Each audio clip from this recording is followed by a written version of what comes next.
everybody. Welcome to Progressive Talk Live, the greatest goddamn show on earth. I'm your host, handsome, humble Dusty Smith, and we have a great show for you guys tonight. Holy shit, gonna be packed tonight. Fuck, I didn't do a show Monday because I flaked, because I'm a loser.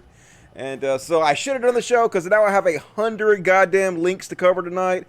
So unfortunately, never done this before, but unfortunately, I'm going to have to focus on just reading the super chats tonight. Not gonna read the live chat, I don't think. Not gonna read the other chat because I'm just gonna blow through all the links I have because it's an amazingly packed show. I won't read a little bit of it. Hi y'all, go Dusty. What's up? What's up? Dusty Time, the greatest show. Hell yeah, hell yeah. Bowl sparking time. I wish. Can't smoke. Ooh, I got Glenn Beck at. Good. Let's take his fucking money.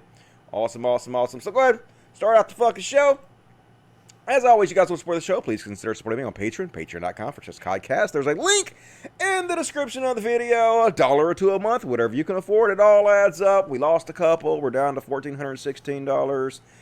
It is what it is, but if you guys can help, please consider helping me get it up to at least $1,500 a month, because that's what I need to live on. Appreciate that. And also, super chats, lifeblood of the show. Super chats. No questions dodged. Every question answers. You know how it works. Little $sign down here. You click on it. Yeah, most of the money goes to these cute little motherfuckers. Only 2 in here tonight. We have Misty and Penguin in here tonight. Let me show you. Let me show them. Let me show them how pretty you are. Let me show them, baby. Yeah, this is Miss Misty. She's a pretty girl who don't want to be on camera, even though she's purring. It's all good. Anyway, so super chat me if you want to support the show. Much obliged. I'm only reading the super chats tonight, so if you want me to read your message, then super chat. That's the way to go about doing that. And also, there's the Dust Buddies thing. Apparently, I don't know how you pronounce this. Curious Henry became a Dust Buddy. The Dust Buddies basically gives you custom emojicons you can spam in the chat. I need to add a couple new ones. I think I can add a couple new ones now because the more I get you guys that become Dust Buddies, the more I can add. So anyway, it's like $2.99 a month. Don't join the $9.99 a month one because it doesn't do anything. So anyway, if you want to do that, that's cool. Support the show. Brandon Hubert, $4.99, a great way to spend a Friday night. Always coming through with entertainment, Dusty. Much love to you. Thank you guys for watching me. You rock. Appreciate that.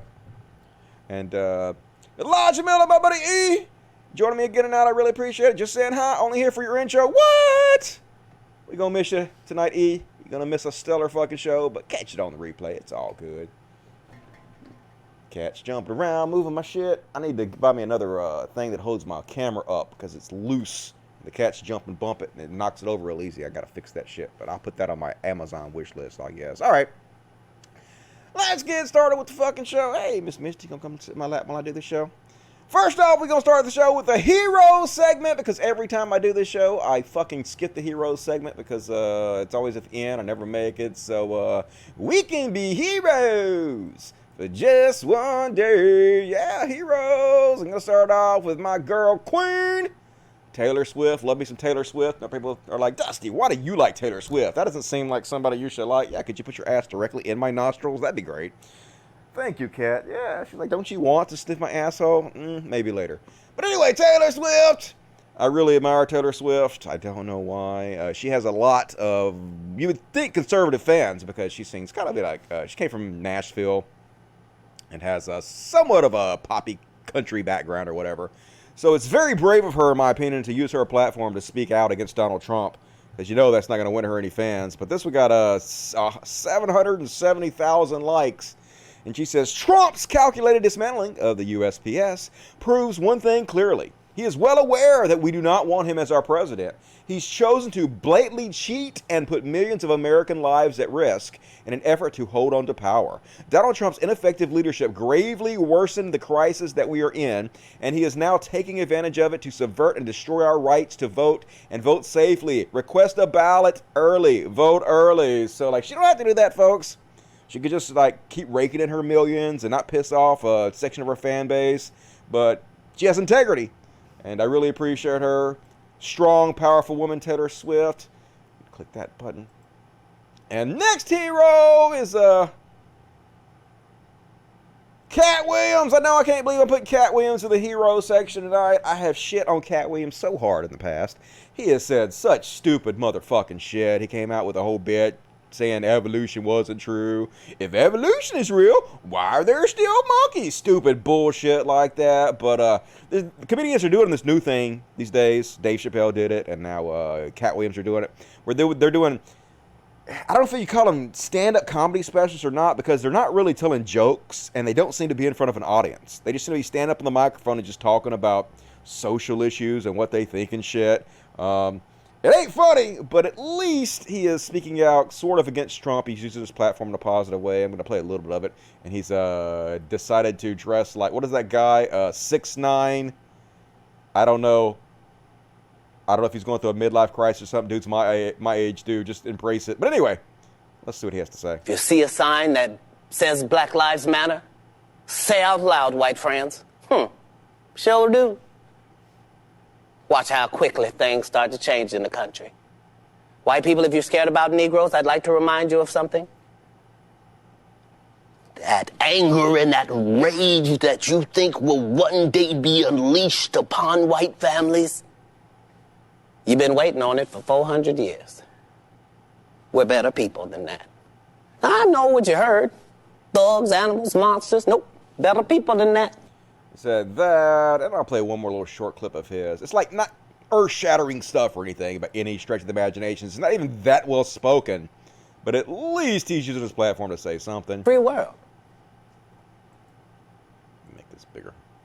We got a guy whose advice included things that no decent crackhead would tell you to do with a gunshot wound. The man said if you have bleach, rub it on yourself. Sprinkle something in your eye.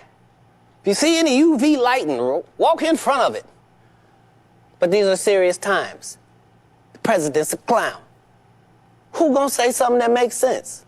I will. As for me and my household, I will. Yeah, not really. A little bit, but not really. You're not really qualified to say that much that makes sense, Cat Williams. But anyway, shout out to you. You made the hero segment. Don't make me regret it by doing something stupid fucking tomorrow, Cat Williams. And next up, another guy that made the hero segment that generally you wouldn't think is Sink. It's not Sink. Jink Uger. I want to call him Sink for some reason so bad. Jink Uger. He said this and he took a lot of shit for it, so I thought I would give him a shout out and a pat on the back because this should not be controversial. This is 100% exactly how I feel. If someone tells me they are voting for Donald Trump, I instantly lose all respect for them. This is a very literal. This is very literal. Includes anyone in my personal life. I can't help it. That's the way I feel. I don't have respect for you. If you're a fan of mine, I don't really want you to be a fan of mine because at this point it's very clear Donald Trump is a fascist. And if you're voting for Donald Trump, you're enabling a fascist, and that makes you, if you're a fascist enabler, I don't know, does that make you a fascist? Close enough for me. Close enough for me to say, fuck you, I don't want you as a fan. If you want to view my shit, fine. I'm entertaining as fuck, so I understand why you would want to watch me, but don't tell anybody, because you're shit, and you should feel bad about it. So good on you, Sink. You got 100,000 likes, but you took a lot of shit. And, give you a pat on the back for that. And now the ultimate hero of the week, Dolly Parton. I was going to do Dolly Parton hero like 2 weeks ago, and I kept skipping it. But Dolly Parton, badass, love her, national hero. She's like the Betty White of the country music community. I don't know why this shit keeps opening two goddamn links every time I click on shit. I need a new computer, clearly. My computer's going by the wayside. I hope it's not lagging or anything too bad tonight. Dolly Parton backs Black Lives Matters. Do we think our little white asses are the only one that matter? Queen Dolly! Dolly Parton has once again reminded us why we should all aspire to be more like Dolly Parton. In a new Billboard cover story, the country legend shared her support for Black Lives Matter and the recent uprisings against police brutality and white supremacy. She also spoke candidly about her own mortality and the importance of drawing up a will. On the topic of BLM, the 74-year-old proved that she's definitely aligned with the times and fully on board protests that have carried on since George Floyd's murder at the hands of Minneapolis police. I understand people having to make themselves known and felt and seen, said Parton. And of course, Black Lives Matter. Do we think our little white asses are the only ones that matter? No! Fucking cats, quit making more shit, dude. The Queen of Nashville has officially spoken, and she also spoke about one of her... God damn it, cats, would you please stop moving my shit? Got cats around here all the time. This is Mr. Penguin. We'll stop and give Mr. Penguin a shout out since he wants to move my camera and shit. Mr. Penguin, come here and let me show everybody how pretty you are. Yeah. You like Miss Dolly Parton? She pretty cool. She been around forever. She the queen, isn't she? We like her, huh? Mwah, I love you. Mwah, I love you. Mwah. All right. So she talked about a ride that she had called the Dixie Stampede. I guess for a long time people didn't understand that Dixie is part of like a racial history. I remember when I was a kid at my school that I went to, we used to sing Dixieland all the fucking time. Of course, our mascot of the school was literally, not kidding, literally a slave owner was the mascot of our school. They called him the Colonel, and it was literally an old-fashioned slave master type plantation owner. Anyway, Parton also engaged in a discussion about how racist monuments and other antiquated Confederacy statues have been taken down in the last few months. The iconic artist actually did something similar in 2018 when she renamed her Dixie Stampede Civil War-themed attraction to Dolly Parton Stampede. Although she was clearly ahead of her time, the Dixie Chicks only changed their name this past June. Parton admitted that she was guilty of innocent ignorance back then. She spoke further on her decision to rename the attraction when they said Dixie was an offensive word. I thought, well, I don't want to offend anybody. This is a business. We'll just call it the Stampede. As soon as you realize that something is a problem, you should fix it. Don't be a dumbass. That's where my heart is. I would never dream of hurting anybody on purpose. That's the way I feel too, man. Like, it's so easy to be a decent human being. Like, you can be ignorant, but once things are pointed out to you, and you're like, oh, okay, I just don't have to say certain things, or I should say certain things to be a decent human being and make everybody feel included and wanted, and that's what a decent person would do. Okay, no problem. It's so easy. And love to see Dolly Parton representing for us decent folks out there. And this leads into my next thing. I'm going to do a little Chud Watch, but this story is directly related to the first story in Chud Watch. So I'm going to do the intro for Chud Watch anyway. It goes, Chud Watch, talking about Chud Watch. We talk about chuds and make fun of them. Yeah, we got a lot of chuds to make fun of tonight. And first off, we're going to make fun of Stuart Baker. You know who this loser is, this fucking moron. God damn it, you're so dumb. So Stuart Baker, he's a musician who goes under some other name. But he's also the lead voice actor on the show The SquidBillies, which is like tied for the longest running animation on the Adult Swim network. I think it's tied with Seth Green's thing he does, whatever the fuck that thing's called. But so I've never watched a single episode of this, but apparently it's about some squids who are also hillbillies, and this guy looks like he'd be perfect to play the main character. And he has for many, many, many years and probably made much bank. So this moron, of fucking course, decides, hey, he was probably drunk. He's like, hey, I know. I'll go out and I'll call Dolly Parton a hoe and a slut. Yeah, that's genius, isn't it? You know, I'm getting tons of money on my fucking animation show, and I got it fucking made. Why not ruin my entire fucking life for no reason? That's just crazy enough to work. So he went on his fucking social media, and he was like, so, now this freak-titted, all right, stop right there. You say whatever the fuck you want to about my mom, but don't you make fun of goddamn Dolly Parton's tits. Those things are national treasure, goddammit.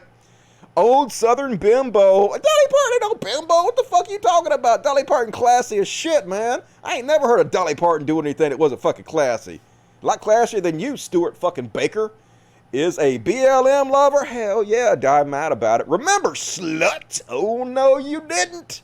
Rednecks made you a millionaire. Well, she's probably a little bit ashamed of that. If it's people like you that made her a millionaire, that's probably why she wants to distance herself from you. Just like I've done with my stupid ass redneck fans. Well, Dolly, read this. So, yeah, you got fired. You got fired, Stuart Baker. You are so stupid. You got fired. And of course, then he goes on social media and starts bitching about it. Fucking snowflake. Folks, I've been fired from my cartoon show, lost my endorsements, and my chance of ever being booked by any music venue as Unknown Henson again. Guess he was going by the name Unknown Henson. Sucks to be you. I just hope you assholes are happy. We are. You took a good man and talent down. You succeeded. Be proud that you ruined a person's life. All because of the freak show called Dolly Parton and BLM. Thanks a lot. I gave my best to you assholes for over 30 years. I guess you just love to kick someone when they're down. That's so twisted and perverted. Again, thanks. I remember you bastards. Dude, you did it to your fucking self. Nobody made you go out in the goddamn public and act like a fucking dickhead. And before you want to call this fucking cancel culture, this is how it's always been, folks. If you're a public figure and you're one of the faces of your company, which he is, he's representing both Adult Swim and the SquidBillies. You don't go out there and fucking do shit like this that's going to make the whole production look bad. If you do that in any fucking business, they'll fucking fire you. That's the way the goddamn system works. What is wrong with you, you fucking moron? So anyway, bad life decisions. Learn from this dude's goddamn mistakes. And yep, SquidBillies fires actor Stuart Baker after social media post about Dolly Parton. Thoughts and prayers, motherfucker. Thoughts and prayers. And next up on Chud, watch Pastor Greg Locke. We roasted him pretty good on the Wednesday religious bullshit show that we just had 2 days ago. And, man, they grasp at straws so hard. It's so fucking embarrassing to be a conservative Christian. He's out there like, I suppose it's just a coincidence that the Dem convention logo turned sideways has the exact same design and measurements as another familiar logo. Satanism is alive and well. Yeah, folks, if you turn it sideways, it's a star. It's a fucking star, dude. That's a goddamn star, okay? No, it's Satan. I can't wait till this guy finds out about the U.S. flag. He gonna freak out. There's 50 satanic pentagrams on the goddamn U.S. flag, and I hope he never goes to see what the Republicans are putting up there. Oh no! The devil! The Republicans are worshiping Satan! Oh, God, you're so stupid. Just grasp at straws about any fucking thing to fearmonger. And he makes bank, folk. He makes bank, because that's the world we live in. It's dumb as shit. And this is the greatest thing fucking ever. Holy shit, god damn it. This is amazing. I am so excited to bring this to you tonight. So this is Robert J. O'Neill. Supposedly, according to him, he is the man that murdered Osama bin Laden. Now, I don't know if that's true or not. He wrote a book about it.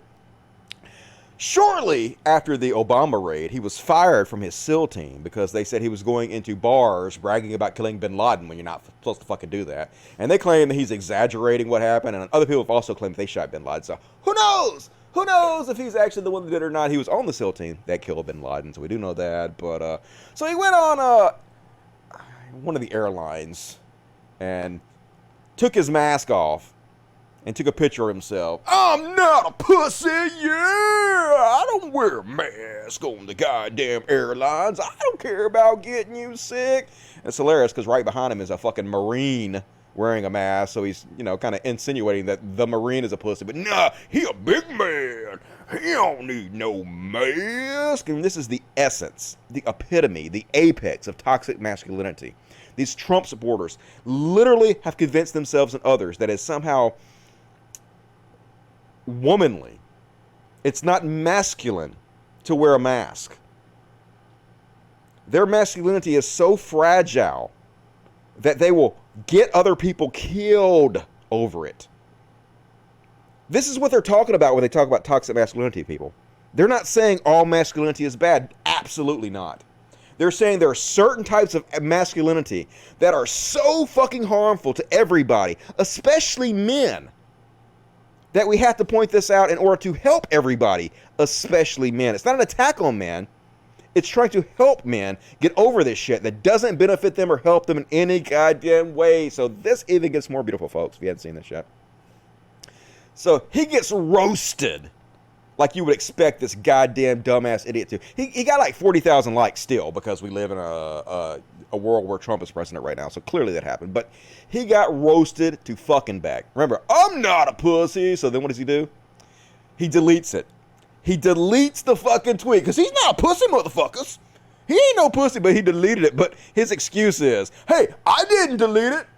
My wife did. Oh my God, dude, that's not better. That's not better. I'm not a pussy, but my wife came on my fucking phone and deleted my tweet because people were making fun of me. Good Lord. Irony is dead and you killed it. And then he's like, I'm not afraid of the mob. Come get some. Yeah, come get some, motherfuckers. I'm not afraid of you. I'm afraid of my wife. I'm afraid of my wife. I let her delete my shit. But oh, you motherfuckers come get. I killed Bin Laden. I'm a badass. And then I just got banned from Delta for posting a picture. Wow. Mwah, chef's kiss. Getting banned from public flights to own the libs. Holy shit. Too fucking perfect. Everything about this is beautiful. They should write like a sonnet about it. And then the dude can't stop owning himself. He's like, thank God I wasn't Delta flying. Oh, thank God it wasn't Delta flying us in when we killed Bin Laden. We weren't wearing masks. Yeah. Thank God it wasn't Delta flying, or maybe we would have crashed. They literally crashed, folks. They took $2 billion helicopters, these stupid motherfuckers, and they crashed one of the $1 billion helicopters, and they had to fucking blow it up with goddamn grenades and shit, and just left it there.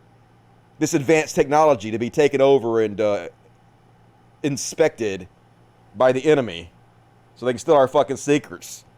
You literally crashed, you fucking moron! This is a prop from a movie made about the raid, but this really fucking happened, where they literally fucking crashed. The dude can't stop fucking owning himself. What a goddamn idiot. This is the kind of stupid motherfuckers the military loves. Don't join the military. Not amazing. And here's a cool one. Another thoughts and prayers. Hey, this is Senator Bill Cassidy gonna tell you a little about COVID-19. Bet you can't tell where this is going. Big point of contention between Democrats and Republicans in Congress. Democrats want to federalize elections, making mail-in balloting mandatory. I keep saying you can go to Walmart and be safe. Just stand 6 feet behind the guy in front of you. And why can't we do that also at the voting booth? Of course we can. Now, if you want to mail in your ballot, mail it in. Just mail it in Republican. But don't federalize the election. Allow states and local government to decide the best way to go. Anyway, if there's one lesson to come out of this, vote Republican. Yeah, just go ahead to the booth. You can go vote in person. Don't worry about getting COVID. You'll be fine. Just stand 6 feet apart. Yeah, he got COVID, folks. He got the COVID. He got the Rona. The day before he tested positive for COVID, this Republican senator was busy lying while driving about the risk of COVID and Democrats trying to federalize elections. Yeah, for one thing, what you're doing is not safe. Is he the one driving, fucking filming on your phone while you're driving? Doesn't have any concern for the fucking public, folks. And this next story is amazing and depressing as fuck. All at the same time. You guys know who Millie Weaver is? Neither do I. But apparently she is an InfoWars a reporter, right? And so she was coming out, I guess, soon with a new documentary called Shadowgate, about how the goddamn shadow government is running everything and it's all spooky. So anyway, I guess the cops came to arrest her about something that has absolutely nothing to do with Shadowgate. Apparently, the arrest warrant was released a month before her documentary was supposed to come out. She was arrested because supposedly she assaulted her elderly mother and robbed her. She was arrested, her boyfriend was arrested, her brother was arrested. They're all three arrested. She knew exactly why she's being arrested. She knew it was coming. You assaulted and you robbed your mom, obviously. So the cops came and picked her up. So what does she do? She turns on her camera and she pretends like she has no idea why she's being arrested. And she pretends like it's the deep state arresting her because of her documentary. When we get to the jail right now, I need you to get some shoes. Okay. Because we need to get moving. Okay. We need to get this taken care of. Well, this time you're not coming ever back. Okay. No. Guys, I don't know what's happening right now. Yes, you do. The police have just showed up at my house, and they said that they're arresting me. Uh-huh. They said that a grand jury indicted me for something. I have no idea what. Yes, you do. Liar. This is crazy. Uh-huh. Where's my shoe? I have one shoe here. Okay. And one shoe there. So anyway, she's like, oh my God, the deep state. The deep state. They're having me arrested because they don't want my documentary to come out. But no, she was charged with robbery and a misdemeanor of assault, basically, because she apparently assaulted her mom and stole some money. So, folks, God damn it. Alex Jones' conspiracy theory fan base gave her $170,000 because of this. This is so fucking disheartening. I know people that work their fucking asses off. They get sick. They can't get help from nobody for shit. This motherfucker literally assaults an elderly woman, robs her, and these conservative Christian assholes give her $170,000 for it. They reward bad behavior every fucking where you look in this goddamn country. It's the most ridiculous fucking shit. And the crazy part is, Alex Jones fired her right after she got arrested and disowned her.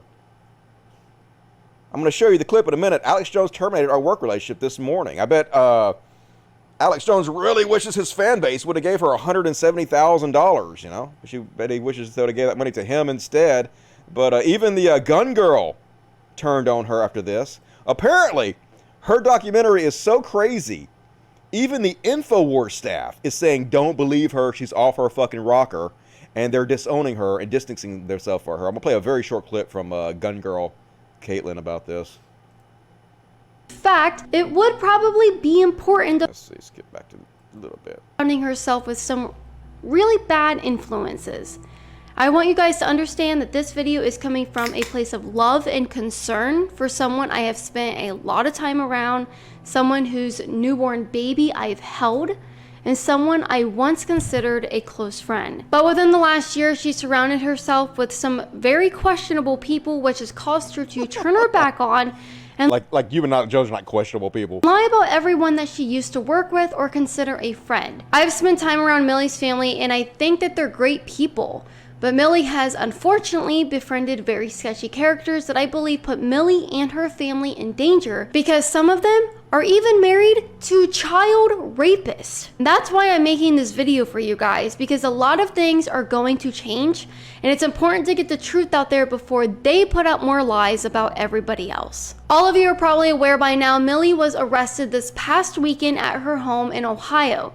She recorded a 1-minute live stream to her Facebook where she looked like she had now InfoWars saying she crazy, saying she lying about the goddamn deep state, whatnot. Alex Jones, King free speech, Alex Jones, who loves fucking free speech and doesn't like censorship. Alex Jones is so anti-censorship, so what does he do? He takes her video down, the Millie Weaver, the documentary. It was actually hosted on his website. And he took it down so it's not available anymore, and he fired her. Just shows you how's that not censorship? How is this not cancel culture? How is this not everything you pretend you're against? Here he is, sort of explaining why he did it.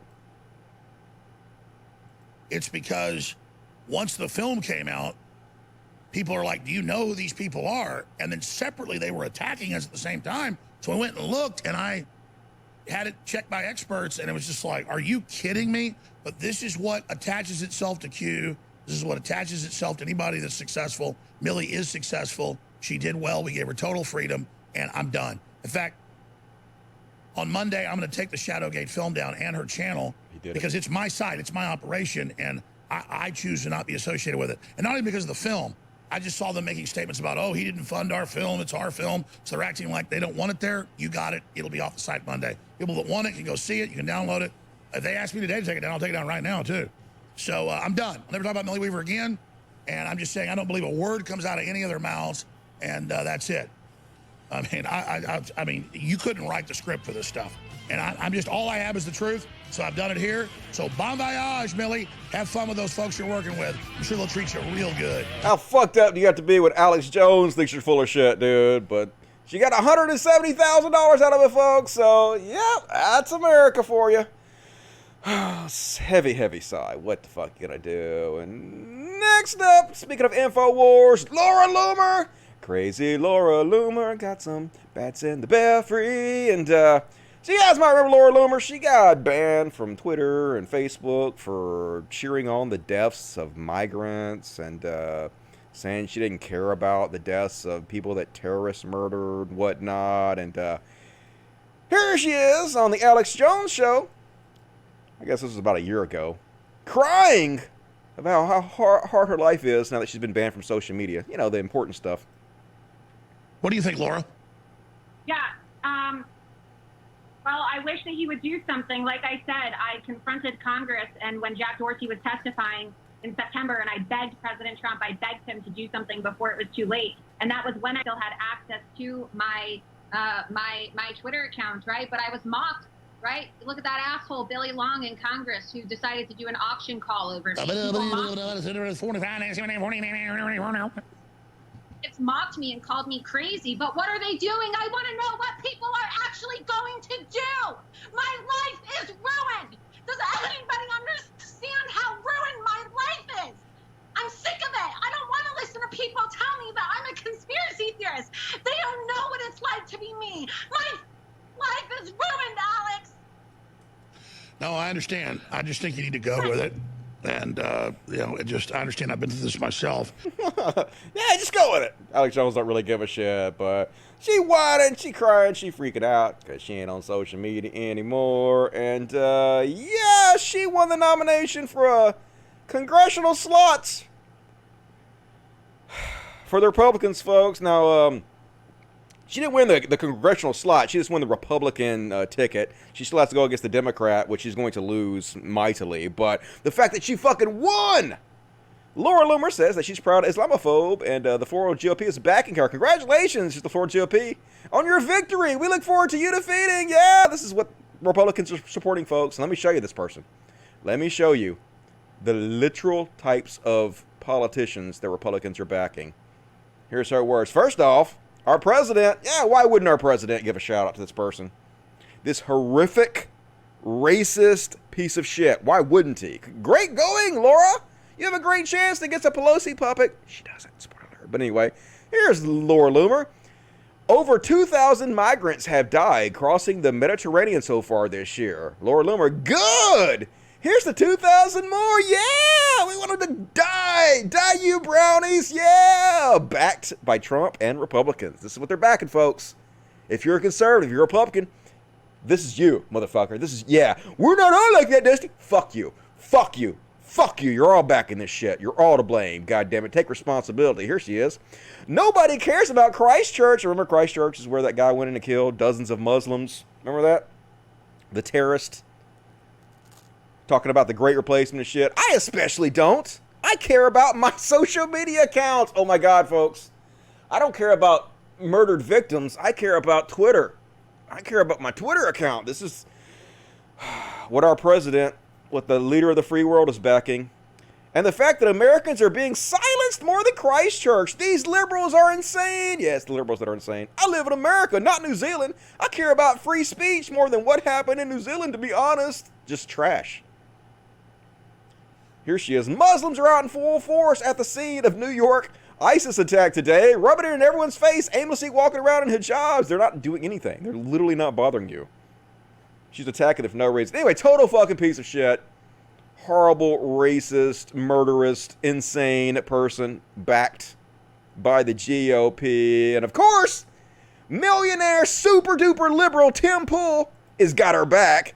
He thinks she'd be great for Congress. Yeah, who cares if she'd cheer the death of migrants? Who cares if she doesn't care about the murder victims of terrorists? She got banned from Twitter, which makes her an excellent candidate for Congress, according to super amazing genius liberal Tim Pool. You know what? I look forward to her winning this congressional seat in Florida for one very simple reason, and I'll throw it to David Reboy. He says, I was never a fan of Laura Loomer, but having someone in Congress who's been deplatformed completely is more important than whatever excesses she's guilty. You know what? Yeah, she got banned for Twitter. Who cares of all the horrible shit she's done and said? Who cares if she's crazy? Such a lefty, Tim Pool. This is the position that all lefties that have integrity are taking, isn't it? God damn it, folks. I'm going to read the super chat as soon as this section is over. So if you want to get your super chat in, go ahead and do it. And love to see it, folks. One of the worst human beings on the goddamn planet. Donald Trump's current personal lawyer, Rudy Giuliani, getting fucking owned. 3.7 million views. You know that I think you're a disgrace to all Americans and New Yorkers. Yeah. You know that I think you're a disgrace to all Americans and New Yorkers. Yeah, you're a disgrace to everybody. You fucking garbage. And next up. How we doing on time? 34 minutes. We rolling. Rolling. Keep rolling. Next up. Oh, shit. William Shatner, what a goddamn disappointment, man. I wanted to like William Shatner, but he's such a fucking conservative piece of shit. And here's one of his trans fans, I guess, saying, just trying to reach out to him and be kind and just ask him to stop with all this transphobic hate that he's doing. Dear William Shatner, I am not a troll. I am not brave behind nor in front of a keyboard. I am one of many trans people who respect your work and is hurting from your words, which carry a lot of weight. With every ounce of respect I have, please stop this. Thank you. So obviously William Shatner responded, and he was very understanding, and he said, I'm listening, and I will try to be a better person. Nah, he blocked her. Yeah, he blocked her. Why wouldn't he? Why wouldn't he? The fucking giant, goddamn conservative, snowflake, cowardly piece of shit, William Shatner. Captain Jerk. That should be his nickname. And next up, Anderson Cooper rips into the MyPillow guy. Apparently, they have put him on the board of directors of some new drug, quote, I don't know if it's a drug or a supplement or something. It's probably made of oleander, which is poison, apparently. But they're claiming it's some kind of miracle cure with no evidence whatsoever for COVID-19, because of course they are. This guy's a fucking shithead con artist, just like everybody else that hangs out with Trump. And he got kind of owned a little bit here. Let's have a look. Sir, you said you've seen this test. Where is it? The tests are out there. The 1,000 people, phase 1 and phase 2. Where is the test? Show it to us. I don't have the name test where it's from. Who did the test? What university? What doctors? Well, you'd have to talk to. I guess you'd have to have Dr. Carson and then the company. All the you tests. Said that you were saw done the on test. You read the test. So tell me about the test. Where was it done? The test, it was done on over 1,000 people. Where was it? Where was it done? And what were the procedures for the test? You read this. Let's hear it. The procedures are it was used against cancer. So they did when you do a safety test of phase 1 and phase 2, it's to see if there's any. There's been no phase 1 and phase 2 on this drug, sir. There's been no phase 1 and phase 2 on this drug, Yeah, sir. Absolutely there has. The FDA has had it since April. 100%. You're just misconstrued because the media is trying to take away this amazing cure that works for everybody. Okay, so just for our viewers, you have no medical background. You're not a scientist. A guy called you in April, said he had this product. You are now on the board and going to make money from the sale of this product. The reason he reached out to you is because you have the ear of the president, so he gets a meeting with the president, and you stand to make money from this. How do you sleep at night? Anderson, that's your narrative. This is. You're not going to make money from this week because they want. I don't care about the money. I think I've proven that. Really? I give millions of dollars to everything that happens, from hurricanes to $4 million worth of masks that I gave out free.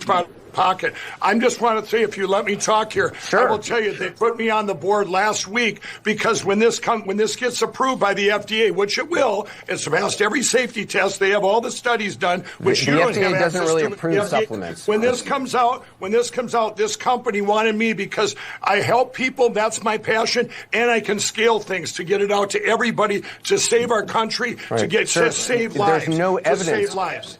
How are you different than a snake oil salesman? You have no medical background. There's no evidence of this substance. It hasn't been tested in animals or humans. I think my platform stands by itself, a platform that God gave me of integrity and trust. I would not go all in on something to help. They always point to God. No, I'm God. I'm a godly man. I have integrity. This former crackhead, con man. The only reason they put him on the board is because he has Donald Trump's ear, and they're all going to make fucking tons of money off this bullshit. Way to hand him his ass, Anderson Cooper. Love to see that off. We should have put that in the hero segment. Anderson Cooper being a hero today. Another hilarious one. This is congressional candidate. Guess what party? You can't do it. It's the Republicans. Look at this cringy shit. Oh my God. This is sure to trigger the comments. Soy boys clutching pearls. Oh no. She's in a business suit holding a gun. I'm so triggered. Oh my God. You know, like, lefties like guns, right? We have guns. Especially American lefties. I got a gun. Seeing you dressed like this, holding that gun, doesn't make me triggered. It makes me cringe for several reasons. For one, they're trying so hard to upset people. They're children. That's their whole platform, you know?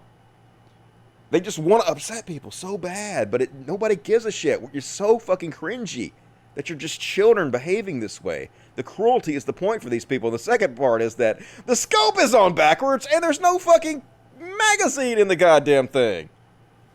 What the fuck? You know so little about guns, you don't know how to put the scope on right? Nobody told you? No one pointed? What the fuck is happening here? This is so embarrassing, but yeah, running for Congress on the Republican ticket, because these are the kind of people that Republicans vote for. This is what they find worthy of putting in office and writing laws for us. People whose entire essence is just wanting to upset people for no reason.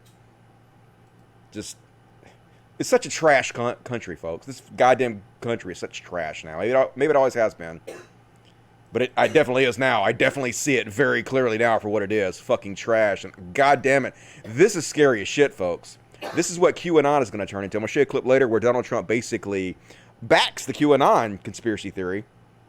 And these are the type of people in QAnon. This dude is literally talking about committing domestic terrorism. Literally talking about killing folks.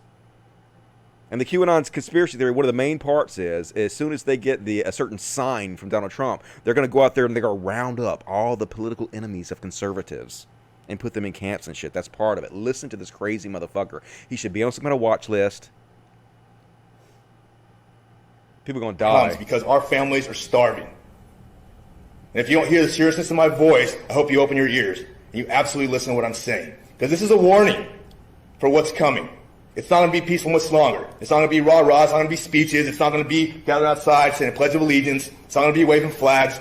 It's going to be real. When you've seen the things that I've seen, I went to war for this country. I've seen the ugliest, dirtiest part of humanity. I've been in combat, and I never want to go back again. But I'm telling you what, I will to save this country. If it has to be against our own citizens, it will happen. And there's a million people like me, and you won't stop us. Open the county. Let our citizens do what they need to do. Let owners of businesses do what they need to do to feed their families. Take the masks off. Quit masking and muzzling your children. The psychological damage you're doing to them is horrible. I've had 6 friends kill themselves since it's happened. Veterans who lost their jobs. How do you feel about being complicit in perpetuating that? The greatest hoax ever perpetuated on the American people, and you're a part of it by wearing your masks. In Shasta County, we're supposed to be red country up here. Not blue country, we're red country up here. Yeah, they're red country, folks. He went to war before, and if he has to do it again against American citizens, he will, because he's a hero who's going to save the country by murdering his fellow Americans, right? You can't stop us. There's a million of us. We're going to murder all y'all. Just scary as shit, folks. Hey, it's the lefties who are the violent ones, aren't they, folks? It's our side. We're so violent. And want to know why we have the highest death rate in the world here in America? It's because the #1 cable news organization in this country is putting people like this on the air. This lady claims she's a nurse. Doubt, but if she is, let's find out where she works. Real quick, she's a nurse. You've been on the front lines. I have. New Jersey was hit hard early. What's your take right now? That the virus is over. We're over. We need to step away from the fear, and we need to educate ourselves on how to get healthy. And I think that that's a big part of this presidential election right now. It's certainly a huge issue, no doubt, no doubt. Over 1,000 dead every day, folks. There's a new 9/11 every 3 days in this fucking country. It's over! It's over, folks! Just so irresponsible. They should be able to be sued for this. I know they can't be for whatever fucking reason. It doesn't make any sense that they can't be sued, but they should be sued for mass murder because Fox News has definitely spread death all across this country and world. And folks, conservatives are so fucking stupid. I mean, it's hard to believe you could be this fucking stupid. This is convicted felon Dinesh D'Souza, who was pardoned by Donald Trump. These are the brainiac genius takes conservatives are coming up with.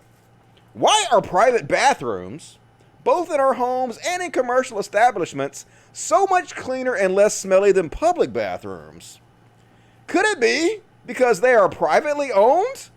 Here, in miniature, is a test case of private versus public ownership, i.e. capitalism versus socialism. Oh my fucking God, dude. Yeah, if like 100 times more people use a bathroom, it might smell worse. No fucking shit. What are you talking about? This is so stupid. 7,000 likes. They're just the dumbest fucking people on earth. It's impossible to get dumber than these people, and you can't do it. It's angering how stupid they are. And they just say shit like this that don't make any kind of fucking sense whatsoever. Here they are on Fox News. Mark Meadows saying that Donald Trump is the only president who actually went after a terrorist and took him out, folks. Osama bin Laden can be reached for comment, but what the fuck? All right, so you heard John Kerry knocking his foreign policy. Bill Clinton say coronavirus, it's just been chaotic. What's the White House's response? Well, when you look at John Kerry talking about foreign policy and how he made Iran supposedly a safe nation, not a single American believes that. This is the only president who actually went after a terrorist and took him out. How do we know that? We saw it in real time where this president took on a threat. And Iran is the state sponsor, the preeminent state sponsor of terror, and yet John Kerry is supposedly going to applaud the efforts of the Obama. Hey, heard there for folks. Trump, the only person ever in the presidency to take out a terrorist, I guess, because, you know, that's real life. Anyway, that's my Chud Watch section. I had a pretty good big Chud Watch section there. Did about 30 minutes on that. We're going to do some Trump Your President, but first, let me check the super chats. See if anybody is super chatting my ass at all. What you guys got to say in the super chats? Mikey Savage, $4.99. Here's some money. Thank you, Mikey. Can you shout out to Jeff? Como? Is that how you pronounce that? My uncle who passed away a few days ago. Have a good show. Trans rights and fuck Trump. All right. Shout out to your uncle. As long as you remember him. His memory lives on forever, and part of him is still alive. That's the way you gotta look at things, I guess. Dust Buddy sounds kinky. Yep. You guys came up with that. I didn't come up with it myself. So, that is user created. Appreciate that. Undead Magus, $5. Thank you very much. The Nomad, $10. If you do something good, I don't care how many stupid stuff you've said in the past, I'll still congratulate you for that one good thing you did. Congrats, Cat Williams. Yeah, I do the same thing. I'll pat you in the back if you do something good. Now, that doesn't mean I'm going to associate with you unless you make amends for the bad things you've done in the past. But I will give you credit where credit's due. I think that's fair. Elijah Miller, again, $20. Someone matched me with $20 for the kiddies. Think of the kiddies, peace. Hell yeah, thank you. Yeah, appreciate that. Joseph M. Birkenheimer, much love, Dusty. Much love to you, Joseph M. Birkenheimer. No kidding, $5. Who is Victoria Cunningham? Victoria Cunningham is one of my moderators. She's pretty cool. She's not a fan in real life, but not a friend in real life, but she's a friend on the internet, and I consider her a friend. She does a good job at modding the chat. Yes, she does. I definitely appreciate her help. She's awesome. Meldrick, $5. Biden 2020. Throw out the fascist. I know, right? Anybody that doesn't use their platform to try to get people to vote for Biden, in my opinion, is sort of a fascist enabler and should be called out for it. Crypto magas, but people get mad at me when I say that. The Nomad, $5. Was the Montgomery bus boycott also cancel culture? Yes, of course. It depends. Was it Republicans doing that? If it was Republicans doing that, no, it wasn't. It's only cancel culture if it's liberals doing it. That's the way it works. Adam Wright, $5. It would be way cooler if it was a pentagram. I know, right? Too itchy, though. Sky Chest, $4.99. Thank you for that. B Station 2009, $5. Phony, tough, and crazy brave. I don't give a fuck if he was SEAL Team 6. Nope, I don't give a fuck about that. Like, assholes are assholes. If you're an asshole that joins the military, you're still a fucking asshole. It doesn't make you a hero just because you're in the fucking military. Proto, $5. Richard Medhurst said anyone who vote Biden is conservative, and Kyle Kalinske called Bernie a cuck again for not endorsing the candidate. How does this help? It doesn't. I don't like these people. People were yelling at me saying, Dusty, you don't know what you're talking about. Cal is not fucking helping Trump win. Like, I don't watch everything he's done, so it's possible I've missed some stuff, but a lot of it, what I've seen, it seems like he's trying to use his platform, which mainly is a platform that influences progressives and lefties. He's trying to convince them not to vote for Biden, which absolutely fucking helps Trump. So, yeah, that's kind of fascist enabling, in my opinion. Not a fan of it, but maybe I'm wrong. Maybe I'm wrong. I haven't seen everything. Maybe he's done some other things that I don't know about. Ben Davis, $5. Here's your deep state back pay, Dusty. Thank you, George Soros, a.k.a. Ben Davis. I appreciate that. I'm in the money. I'm in the money. Krister Jerval, $20. Swedish, thanks for being here. Hey, thank you for being here. You rock. Jennifer Bourne became a Dust Buddy. Thank you and welcome, Jennifer. Good to have you. Awesome gaming. Did you see the double hurricane in Gulf of Mexico? I did not see that. I'll have to check that out. Thanks for bringing that to my attention. The Nomad, $10. Another way of looking at it, that InfoWars reporter who got a bunch of money from conservative fans is that those conservative fans are now poor and for nothing. I guess that's true. Maybe she'll do something better with the money than they do. I don't know. It's still depressing. Reality Bites, £5. Thank you, Dusty. Never stop kicking fascist butts. I won't. Antifa all day, motherfuckers. Atari DC, $5. Dusty, you're going to have a field day with the RNC next week. It's going to be a freak show. Yeah, I'm going to cover the DNC just a little bit this week. I'm not going to do a whole bunch of coverage of it because, in my opinion, it was fine. I think Biden did a good job and the speeches were fine and everything, but the train wreck of the Republican convention is going to be much more interesting. I'll cover that much heavier, so that should be fun. JC Amoni, $5. Dusty, what is your opinion on these map controversies coming out as of late? I don't know what that is. I saw something about it, but I'm not like, I haven't like looked into it. Mapping controversies. Yeah, I don't know anything about that, so I'm not going to comment on something I don't know anything about because that would be foolish. But I will try to research it more and give a more educated opinion on it later. William Shatner does carry a lot of weight. Is that a fat joke, the Nomad? I get it. Autumn Rook, $10. Hey, Dusty. Hey, Autumn Rook. Just want to say thank you for your and your fans' constant support of trans rights. Hey, it's easy. Doing the right thing is really easy, it turns out. It certainly inspires my confidence most of the week. Thank you. Hey, no problem. I don't need a pat on the back for doing the right thing, but I still appreciate it. Beast Nation 2009, $5. No, Dusty. See, he was talking about going to war in the marketplace of ideas in Minecraft. I swear lefties take everything so serious. I need to get a sense of humor. Stupid Dusty. The Nomad, $5. I have a similar feeling when conservatives try to be edgy that I have when I see Vanilla Ice try to rap. It's just sad. Just want to, I don't know, pat him on the head and say, it's going to be okay. Give him a hug. Or I don't want to say that. I was going to say something that I shouldn't say, so I won't say that. Moving on. Let's continue on the show. More super chats, please. I'm going to do a Trump section, and then I'm going to do the whatever sections after that. I'm going to do 2 more sections, and then I'm going to read the super chats again. So get them in if you want to before I get back to you. And now it's time for the Trump section. Here I'm at. All right, let me pull up the graphic. Since I had DreamWorks do this, I might as well show them off. Cost me $37,000 to create this, and it's Trump show president. He's the president. He's the president. Yeah. Still going on. Still reality. Oh my God, folks. And so, like I told you guys before, the Q conspiracy theory is basically that Donald Trump is secretly a genius and he's just pretending to be a fucking idiot because he's trying to lull the deep state who actually runs everything into a false sense of security. And then the deep state, who are a bunch of pedophiles who have children in caves, are all going to be rounded up and arrested along with all of Donald Trump's political enemies. In some sort of Nazi-esque Night of the Knives. Is that what it's called? Night of the Daggers. Whatever the fuck that was called, where they routed up all of Hitler's enemies. And scary, folks. It's scary. So they asked Donald Trump about it. And so, of course, he said, don't believe in silly conspiracy theories. 2 people have already been murdered because of this conspiracy theory, folks. I don't back it.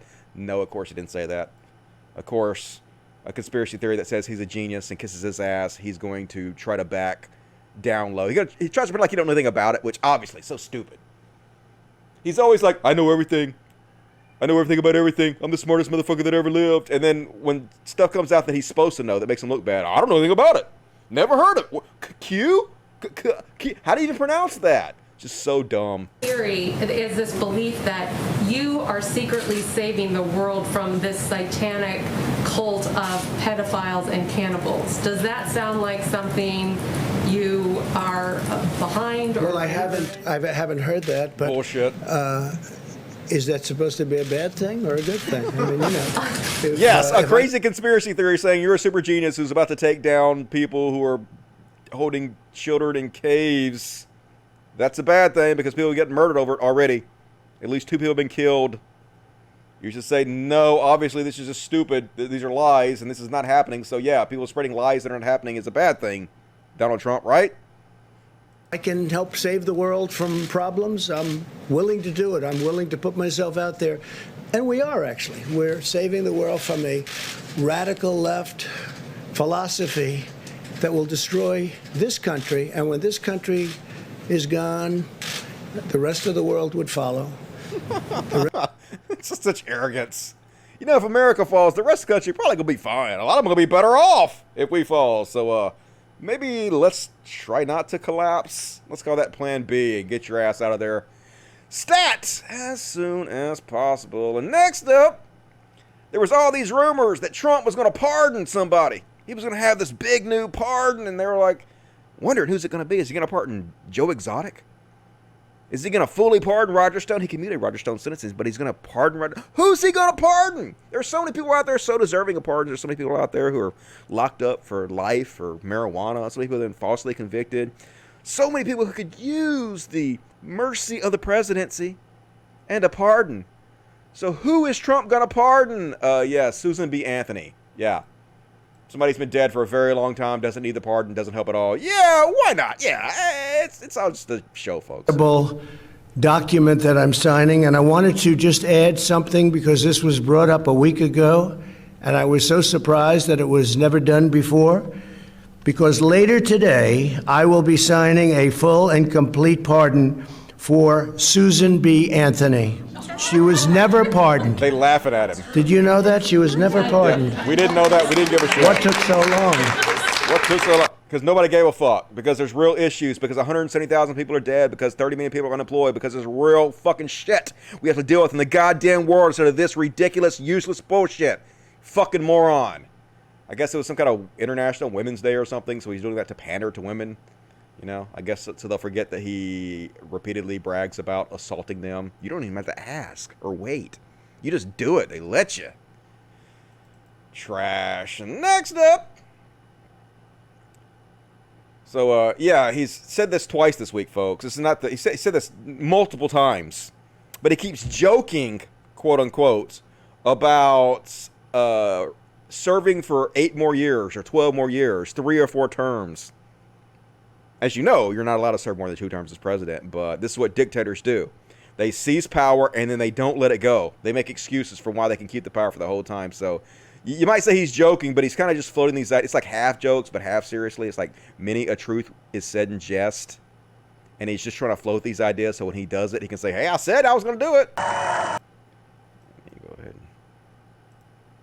and make it big. 5.4 million views. We are going to win 4 more years. I hope not.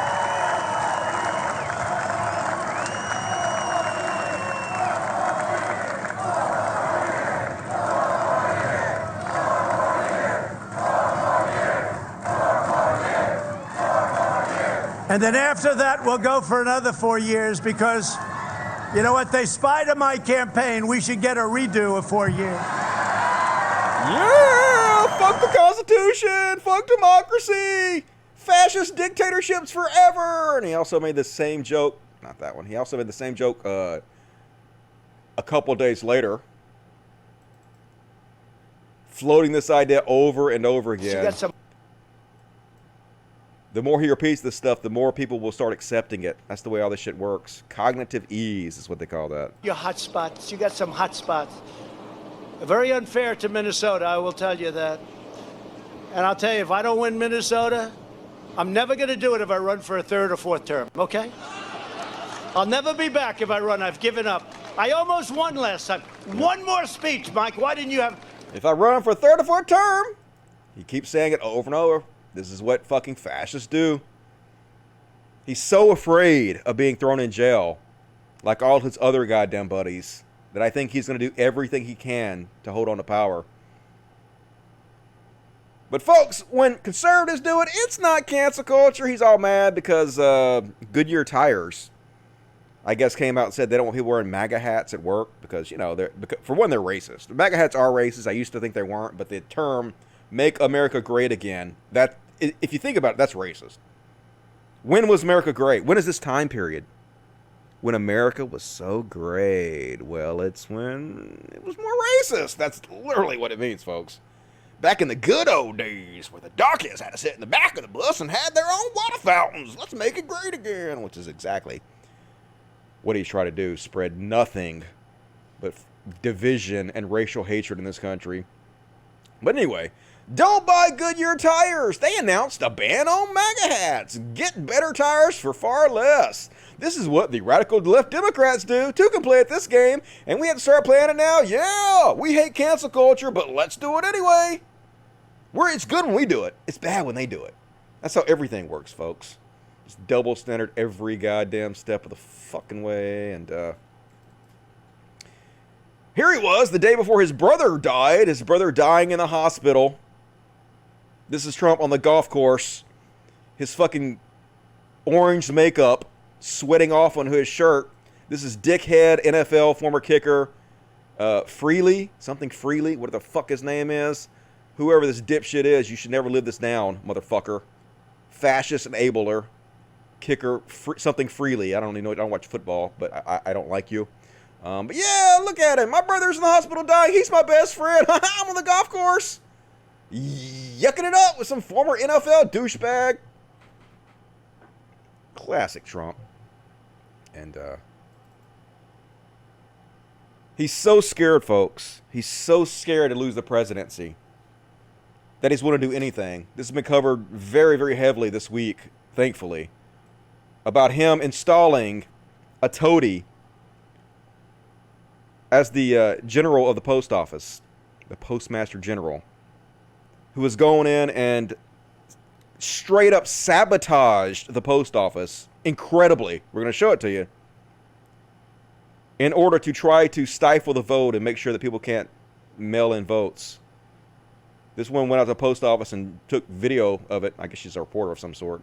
But look at this shit, folks. Everyone, Heather Walker with Wood TV. We are at the USPS Patterson location, where behind me you can see a graveyard of mail sorting pieces. They're just large pieces of machinery that have been yanked out.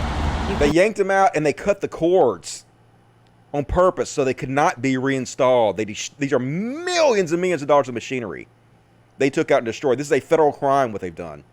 But since Trump is in office, he can just put anybody in there he wants to. And then if they get in trouble, he just pardons them. They're above the law. They can do anything. You can see some of the cords are just... Yep. There you go. They were just cut. In addition to that, there's also a dumpster right there. And according to an employee that works across the way, they tell me that that dumpster has been filled 3 times since last week with parts and pieces of what we're being told are the mail sorting machines. We'll have more updates for you coming up tonight at 5 and 6. Yep, just doing everything they can to sabotage the fucking post office, folks. This is bad. This is real bad, folks. Here they are. The USPS removed 76 mail sorting machines in California. Highest number in the U.S., and details in this story are horrific. Packages piled up, blocking aisles and heavy sorting machinery. Boxes of steaks, fruit, and other perishables rotted. Rats dashing across the floor. It gets worse. Rotting food, dead animals, like Armageddon. Chaos at the post office, and it's sad too, folks. They're killing chicks with the stuff. USPS changed blame for deliveries of thousands of dead chicks. We never had a problem like this. Farmers all over the country receiving orders. I saw another woman the other day. She said, I've been getting chicks in the mail for 15 years. This time I got 25 of them, and 24 of them were dead. One of them was alive. They're just in there fucking starving or whatever to death. These goddamn people. They're just so fucking evil, goddamn it. I just have to keep my cool because this kind of shit makes me want to go ballistic. The fact that they're just doing this shit right out in the goddamn open. And if you want to know what they're doing, just ask the fucking post office guys. Here's a mailman gonna tell you straight up what's going on. Tell me what you're seeing right now. There is a law in a law LULL in the mail volume. The whole thing is just they're trying to shut us down so people can't vote. Just basically trying to take away people's constitutional right to vote. Yep, that's exactly what they're doing, folks. In fucking broad daylight. And then, after some of these people went on video and started talking about it, they sent all mail employees memos telling them not to speak to the press under any circumstances. Yeah, you better not speak out. Don't tell anybody what we're doing. You don't want to get fired, do you? And here's Aaron W. Gordon. I obtained emails sent hours after DeJoy. DeJoy is the guy who Trump put in place, somewhat illegally, I think, as the Postmaster General, who is basically they went in and they did all this sabotaging of the post office. And then when they got called out for it, they're like, okay, we're not going to do anything else. Hey, we don't want even the hint of impropriety So we're not going to do any more of this. You already did it, though. It's like if somebody burned down your house. And then they said, oh, well, I don't want you to think I'm doing anything to harm you. I don't even want there to be a hint of impropriety. So I won't burn down your house anymore. You already did it. You already fucking did it. It's too late to say you're not going to do it when you already fucking did it. Anyway, I obtained emails sent hours after DeJoy's supposed policy reversal containing explicit instructions not to reconnect mail sorting machines that are still in processing facilities and perfectly functional. So yeah, he already did the damage. He's not going to do more damage. He's not going to undo the damage he already did because he already did it, right? Scary, folks. Our democracy is in jeopardy right now. Like I've never seen it before. Nancy Pelosi went out there and said, earlier today, I spoke with Postmaster General DeJoy regarding his alleged pause in operational changes. During our conversation, he admitted he has no intention of replacing these sorting machines, blue mailboxes, or other infrastructure that had been removed. He claims that there's no need to. He's doing this for the good of the post office. There's no need to undo all these changes. Then why are chicks dying? Why is food rotting? Why is the mail slowed down like it's never been before? If you don't need to put the shit back, it's because it's working as intended, folks. And at least some people are starting to fight back a little bit. This is outside of the Postmaster General's condo. Of course, he's some rich dickhead who donated a bunch of money to Trump, which is why he got put in there. That's what a lot of Trump appointees get put in there, because they just buy the fucking appointees themselves. But at least a few people out there. It should be much, much more than this. He shouldn't be able to, like, leave his fucking house for a while because of this goddamn corruption. But then he got called into Congress and grilled a little bit. But it was all fucking bullshit. He just lied his ass off. That's what they all fucking do. But this is Senator Jackie Rosen, who grilled him pretty good and asked him some tough questions that he couldn't answer or wouldn't answer because they're all fucking weasels. Let's have a look. The analysis we did would show that we would improve service to every constituent. So that's great. So can you provide me by this Sunday, if I understand you correctly, you have an analysis that will show that this should have improved it, although we are finding out through thousands and thousands of contacts to our office, to our connections, that it has not been the case. So this is frankly unacceptable, and I would like to see the analysis that this was based on to our offices by this Sunday. Can you commit to that, sir? No, ma'am. Can you commit to providing it to us at all, sir? I will get back to you on that. You cannot commit to providing the American people the analysis that you use to base your decisions on about their very important medications, their Social Security checks, and all the other things. You won't commit to the American people to be transparent? Senator, I will go back and get the truck schedule, the analysis that designed the truck schedule that I directed Can you commit to transparency, sir? That's all I'm asking. Very transparent. Then yes, that means that you would provide us your analysis. If you're transparent, then ergo, that means you will provide us the data that you use to base these important decisions that impact people's lives. I want you to look in the camera. There are millions of people watching who are impacted every day by what you do. And please understand that. And so I want you to commit to the American people to transparency and provide us with the data that has been used to create these decisions. Ma'am, I do not accept the premise, and I will provide you with the transportation schedule that I directed the organization to adhere to. So in other words, no. What he's done is not based on anything. It's based on trying to sabotage free and open elections. So obviously he's not going to provide the information that that's what he's doing. Man, I hope Trump loses, and I hope there's jail time for all these people. I don't believe it's going to happen. I mean, I believe Trump might lose. I don't believe they're actually going to hold anybody accountable because it's America. Rich people don't actually get held accountable in the same way that poor people do. You know, let him sell an eighth of a bag of weed, see what happens to him. But no, you can fucking sabotage the entire elections of a country, treasonous, and walk away scot-free because this is a fucking trash-ass country. And then, just to add insult to injury, folks, just because nothing matters. Nothing fucking matters. It's all just Looney Tunes, crazy land. Trump tweets out in all capital letters, save the post office. Because he's much more interested in trolling people and upsetting people than he is in governing. He doesn't give a shit about that. He wants to enrich himself and just make people angry. So none of it makes any fucking sense. So fucking frustrating. Penguin, would you quit messing my camera up? Can you sit down and sit still for a second? Get out. Get down. Penguin, get. Dude, go up there or go somewhere else. Nope. All right, not going to listen to me at all. Thank you very much for not fucking doing what I tell you to do, Penguin. Cats are assholes. Cats are assholes. Why you being an asshole, buddy? I'm already frustrated by this Trump bullshit. And it's still going. We still got more. We still got more. And comedian Britt Terhune, I think that's how you pronounce his name. He's the I don't think so guy. I don't think so. He had a great suggestion. Maybe if we paint the mailboxes to look like Confederate generals, they'll let them stay. Yeah, perfect. That's just crazy enough to work. Let's make them all KKK members. And the conservatives be like, no, do not remove our monuments. That's heritage.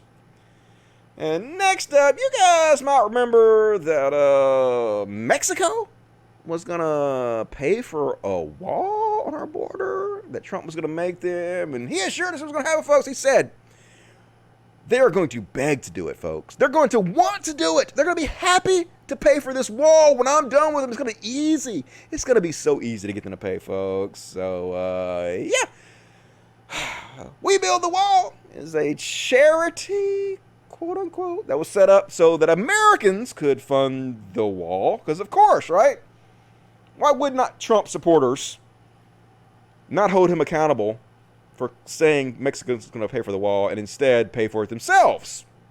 That's par for the course. And so this is the website they set up. They raised $25 million. Look at the people down here. This is Donald Trump's Jr.'s girlfriend, Kimberly Guilfoyle. Don and I want to come down and see what's going on there. Supporting that shit. Here's Corey Lewandowski. Yeah, here's Congressman Louis Gohmert, Republican congressman. Donald Trump Jr., they're all part of the shit. Yeah, they're all part of this advertising. So you'll go and give money to build the wall that Mexico was supposed to pay for. And as you all know, it went completely without a hitch. They built the wall, and it's beautiful, and it's big. And in no way that they, you know what happened. They scam folks. They scam folks. Here's Donald Trump Jr. first before I show you how they scam folks. Here he is. The guy that set this up is triple amputee, former, I guess, veteran, who is the one that set this up and raised $25 million and promised up and down, I'm not going to make a penny off this, folks. I'm making $0. 100% of the funds go to this wall. And Donald Trump's son, Donald Trump Jr., is one of the main ones who helped push this. And thank you guys for being here. Brian, thank you so much for all your sacrifices doing this and showing really what capitalism's all about, right? This is private enterprise at its finest, doing it better, faster, cheaper than anything else. I love it. And what you guys are doing is pretty amazing. It started amazing. This is capitalism is all about, from folks. A grassroots effort, and it's just doing some wonderful things for an important issue. And thank you. Yeah, it's amazing. Doing some. Oh, goddamn it. Hang on a second. Get off! Get off my goddamn computer, dummy. I'm gonna fucking turn my shit off. That is not cool, Penguin. You're only the fucking... There's only 2 cats in here. Why you gotta be the biggest fucking asshole while I'm doing the show, dude? Help me the fuck out. You're harshing my mellow. And I wasn't very mellow to begin with because we're talking about fucking Donald Trump. So anyway, yeah, amazing, doing a great job. So this guy got arrested. Bannon, who is Stephen Bannon, who was one of Trump's chief advisors, one of the guys who helped him get elected in the early days of his presidency, got arrested. Former White House advisor Steve Bannon arrested in border wall scheme. Yeah, so what they did was they set up a bunch of shell companies, and they stole a lot of the money, and they gave it to the amputee guy who promised he wouldn't take a single dollar, and they spent hundreds of thousands of dollars on their own private shit. They arrested Bannon on his boat, like a fucking private boat or some shit. It was actually the post office. The Postal Service agents arrested his ass. So another one of Trump's cronies going down. And folks, it just gets crazier and crazier. Here is this triple amputee and Steve Bannon doing an advertisement for the wall. And they're straight up joking, quote unquote joking, about stealing all the money and buying a boat with it. When Bannon was literally fucking arrested on his boat, dude, for stealing the money from it. Here they are joking about it. Stephen K. Bannon and Brian Colfage. Welcome back. This is Stephen K. Bannon. We're off the coast of Saint-Tropez in southern France in the Mediterranean. We're on the $1 million yacht of Brian Colfage. And Brian Colfage, he took all that money from Build the Wall. No, we're actually in Sunland Park, New Mexico.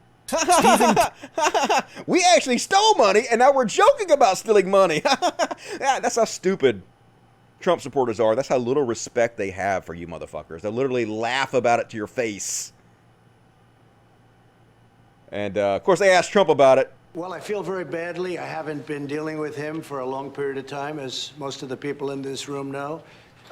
He was involved in our campaign. He worked for Goldman Sachs. He worked for a lot of companies, but he was involved likewise in our campaign and for a small part of the administration very early on. I haven't been dealing with him at all. I know nothing about the project other than I didn't like, when I read about it, I didn't like it. Bullshit. He pushed it. Your son pushed it. You're fucking liars. You're goddamn liars. Your people specifically went public that said the project had your fucking blessing.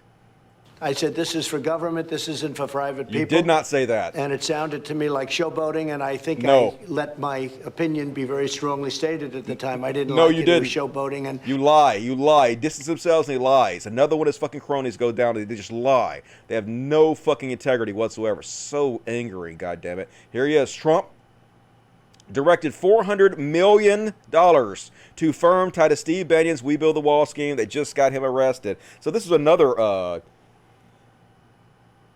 I guess it was, I don't know if it was a charity or what do you call it, but they were building another section of the wall. It was a guy that went on Fox News and kept bragging about how he could do it better and cheaper.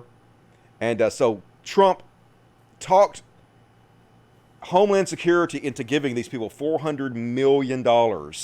And they're also tied to the Build the Wall Foundation because they had them build a certain section out and they gave them money for it. So he is intricately wound into this in every way. But of course, denied, lie. Because it doesn't even matter, though. He knows that he can lie, and he can know that even if his followers think he's lying, they'll still accept it because it's sunken cost fallacy. They can't admit they were wrong. They would never admit they're wrong about him. So they're just okay with being lied to. And another person that was arrested was this fellow. Eric Prince, also arrested in this con scheme where they set up shell corporations. And listen to him, man. They will not give it up. This journalist is an excellent journalist. Grills the guy over and over again. I thought Trump said Mexico was going to build the wall, but you guys are raising money to build the wall. So did Trump lie? Trump lie, and the guy continuously says, no, Mexico's still going to pay for it. Yeah, we're raising money for American citizens, and we're doing private sections, but hey, I still think the fucking Mexico's going to pay for it. He knows that's not true. It doesn't matter, though. They lie for a living. You are part of a group of high-profile Trump supporters, including Steve Bannon, Sheriff David Clark, and others, who are planning on raising private money to build a wall along the U.S.-Mexico border. You even have a GoFundMe page. What I don't get, though, is I'm pretty sure I heard Donald Trump say that Mexico would be paying for the wall. Don't discount Mexico actually paying for the wall. I think most of us have, but yes. More news on that. Look, there's a lot of places where it's federal land and a GoFundMe individual effort is not possible, but there's a lot of places where U.S. ranchers or U.S. landowners own land right up to the border. They're sick of their farms effectively being massive transit spots for drug and criminal activity, and so they would welcome that. The guy who started that is a triple amputee, okay, military veteran, who started it, and he's raised more than $20 million, and the cost per... Don't you feel foolish asking people for money when Trump told us more than 100 times, people have counted, that Mexico would pay for the wall? So why do we need you and this guy and his GoFundMe page? Unless Trump lied to all. Because, again, don't discount Mexico actually paying for part of the wall. You think they'll pay for the wall? There are things that may happen that Mexico will end up paying.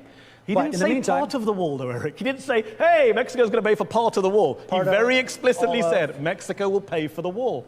The last chapter is not written on that, mark my words. So Mexico will pay for the wall, so then why are you fundraising? You can't have it both ways. Mexico will pay for the wall, but I'm going to raise money. Which one? Because people are frustrated. They're sick of not having... They're frustrated that the president can't get Mexico to pay for the wall 2 years into his presidency after claiming they're 100 frustrated. times. It is a national security issue when you have thousands of people crossing the border with a lot of drugs. Look, America has a huge opium epidemic. And you know the majority of the drugs come through legal points of entry. I'm talking about the funding. Trump said Mexico would fund the wall. Did he lie to people when he said that? what used to be a bipartisan issue, the Democrats have made a hyper-partisan issue. Did he lie to us when he said Mexico would pay for the wall, given you're now trying to get Americans to pay for the wall? I don't believe the president has lied. And like I said, the last chapter on Mexico paying for the wall is not done yet. Okay. Mark my words. So we'll wait for some more. Mark his words. Arrested. He got arrested because they made shell companies and stole the fucking money, because of course they did. But it doesn't matter, folks. All that'll happen is Trump will just pardon them. They know they can fucking break the law. They can do anything. They can con people out of their money, and they can get away with it. Because this is the current America we have right now. It's just a fucking amazing. And look at all these. I've never seen anything like this, folks. I've never seen anything like the Trump administration. Rick Gates convicted. Paul Manafort convicted. George Papadopoulos convicted. Mike Flynn convicted. Michael Cohen convicted. Roger Stone convicted. Steve Bannon arrested. Donald Trump impeached. I mean, this is the swamp, right? I've never seen a bigger swamp than this. And it's all right there out in the open, right in your face all the goddamn time. And apparently Steve Bannon is still scheduled to speak at the RNC. Hard to believe, folks. How is this real life right now? Former Senator Al Franken letting us know. Just the craziest shit, man. And irony's dead, folks. You can't parody these folks anymore. It's over. They are too stupid to parody.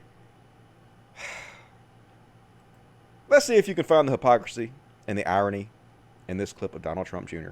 Reality is, whether it's Hunter, whether it's Joe Biden's brother, whether it's his sister, they've all spent their entire lives profiting of Joe Biden's taxpayer-funded offices. That's all they know, and that's honestly why they haven't had the decency to step in and say, Joe, you know what, maybe it's not your turn. Maybe it shouldn't be you.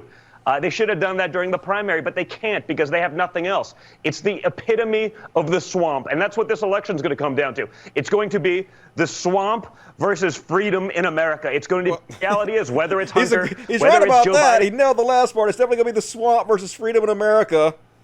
On the side of freedom in America, he is the swamp.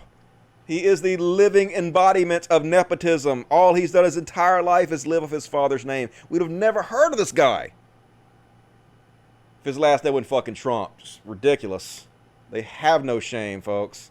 And got a really short bad cop section. Bad cops! What you gonna do when they beat the shit out of you? Bad cops. And don't worry, folks. They're the heroes. It takes a real hero to beat a woman with sticks because she was out 15 minutes after curfew. Why wouldn't you, folks? Big man here, folks. Big man.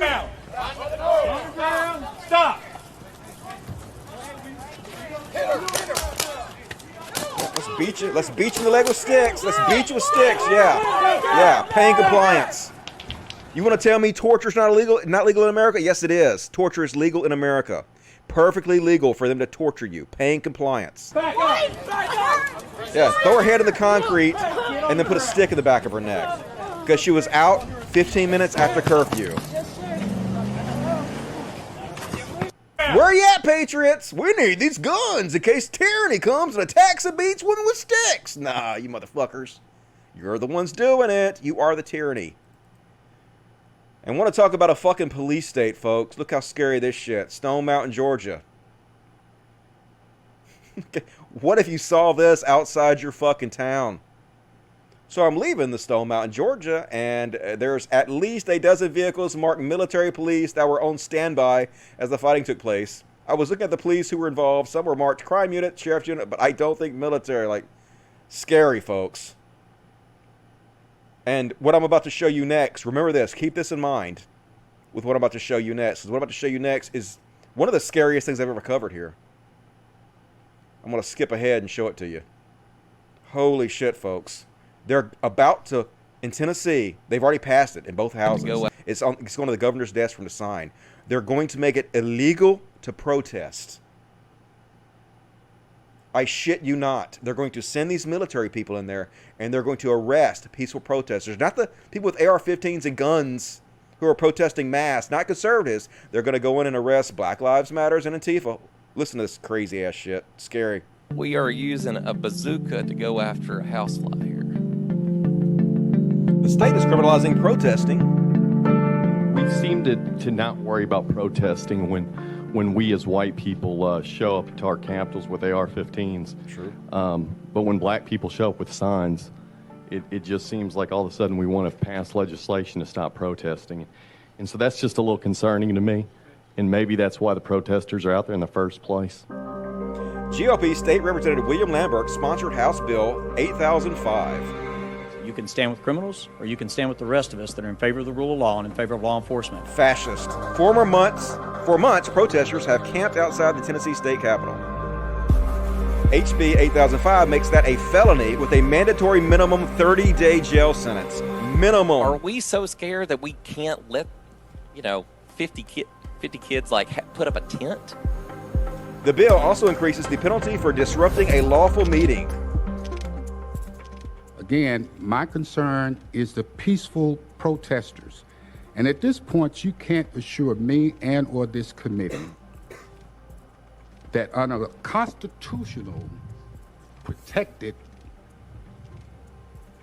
peaceful protesters, you can't assure me that unintentionally, intentionally, by mistake, or out of convenience, that peaceful protesters will not be arrested, charged, convicted with a felony, serve their time, released with that felony. You can't assure us that peaceful protesters would not be subject to this. Nope, it sure can't. The bill calls for a mandatory minimum 30-day jail sentence for the misdemeanor of causing physical contact with police. Today we have a multi-page bill, and the simple question I ask you is, could you show an example of some injury that's happened on the Capitol grounds that you're responding to? Is there an actual event based in reality that has given rise to this bill, something that has occurred around here in the state of Tennessee? And if so, what is it? Lambert was unable to give an example of an injury sustained by officers on Tennessee Capitol grounds. The people of Tennessee are watching. You can support our law enforcement officers, or you can spit in their face by voting against this bill just like others have. But for you and others to indicate and insinuate that I don't like them, don't support them, I want people spitting in their face, I'm not trying to protect them, is a lie. The bill has passed both chambers of the Tennessee legislature and now heads to the governor. The citizens of the state don't have any obligation to be polite to us. There has not been a trooper injured from this protest. It has been has not led to the destruction of War Memorial Plaza. And we are using a bazooka to go after a housefly here. They don't give a shit, though. They don't care, folks. This is fascism. They don't want you to protest them. They're going to make it illegal. The same people that swear up and down they love the Constitution, they hate it. They hate your ability to protest them and speak out, folks. Gonna put you in jail for it. Gonna make sure you have a felony on your record for the rest of your life for peaceful protesting. This is America right now. Anybody that doesn't stand up and fight against this is my enemy. I proudly call you my enemy. I don't give a shit who the fuck you are. If you're not helping Donald Trump get defeated, you're my enemy. I don't give a shit what you did in the past. I don't care if you're the fucking king of lefty Democrats in the past. If you're using your platform to tell people not to vote for Joe Biden right now, you're my enemy. I take this shit seriously now. It's time to quit fucking around with it. It's time to quit being nice. You know, I was nice. I wasn't that nice, but I was a little bit nicer the first time around. Where I called everybody out, all the goddamn skeptics, the entire fucking atheist community, everybody who was focusing on socialist justice warriors, everybody who said, hey, we're not for Trump, we're just against Hillary. I was nice about it, but that shit's over. Fuck that. I gotta calm down because I can't say what I want to say because I'll get in trouble. So let me move on. I got a couple more for the police. Oh yeah, I don't know what the fuck, crazy ass police stealing somebody's guitar? Because what the fuck? Why not? I guess.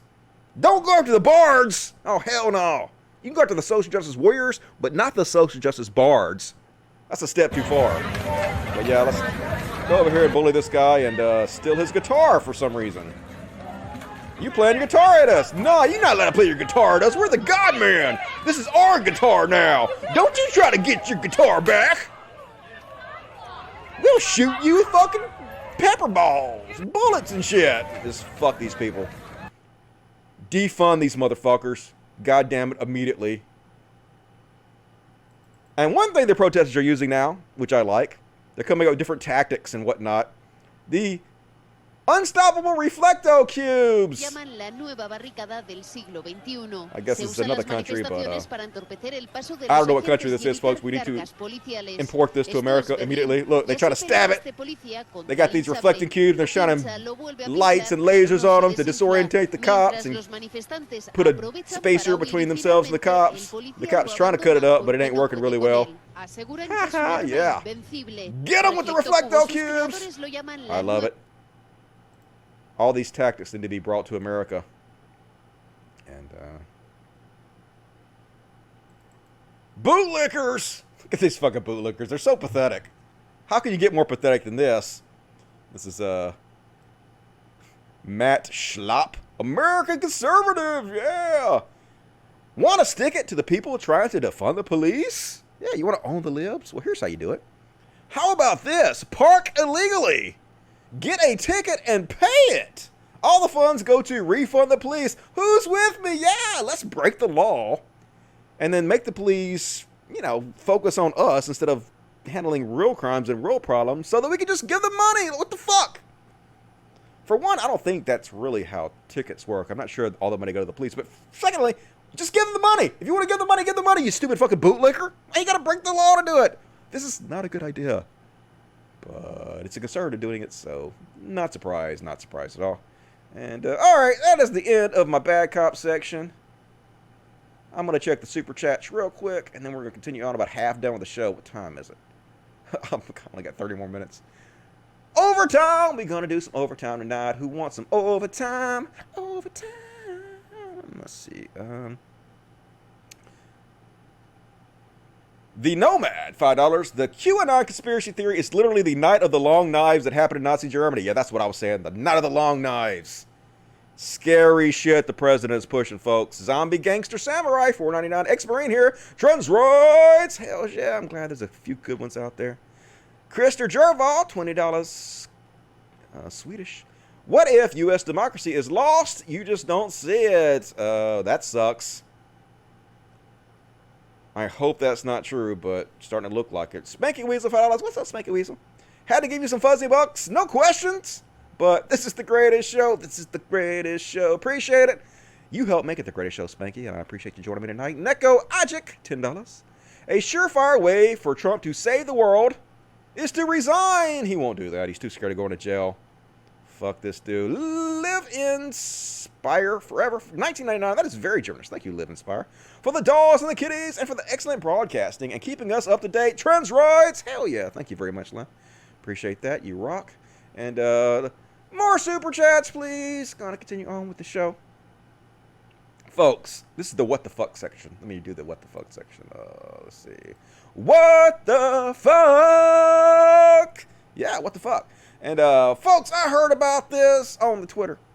Apparently, there was a UFC female fighter, and people were making, I don't know if they're making fun or they were just making a joke about her looking like actor Rob Schneider. And I heard about this, and I got pissed, folks. This ain't fucking funny, making fun of people, making fun of female athletes because they look like, you know, male comedians. So I'm just mad. When I heard about this, I was like, what the fuck are you guys doing? Oh, wait a minute. Oh, wait. Oh, yeah. Oh, never mind. Yeah. Oh, yeah. She does look like Rob Schneider. Totally looks like Rob Schneider. Okay. I'm not mad anymore, but she did beat the shit out of her opponent. I saw her fight. She was amazing, destroyed him. But, yeah, you like Rob Schneider. I'm just going to say, like, that's true. It's not an insult. But you won, so congratulations. Next up, Netflix. I was outraged. I wasn't really outraged because nothing really outraged me before. It's fake outrage. But anyway, a lot of people were outraged by this, folks. And at first, I was like, okay, what are people outraged about? They're always mad about something. They were like, Netflix is promoting pedophilia. And I was like, no, they're not. You lying motherfuckers. Let me see this shit. They're not promoting pedophilia in any way. Oh my god, what is happening? What is cuties.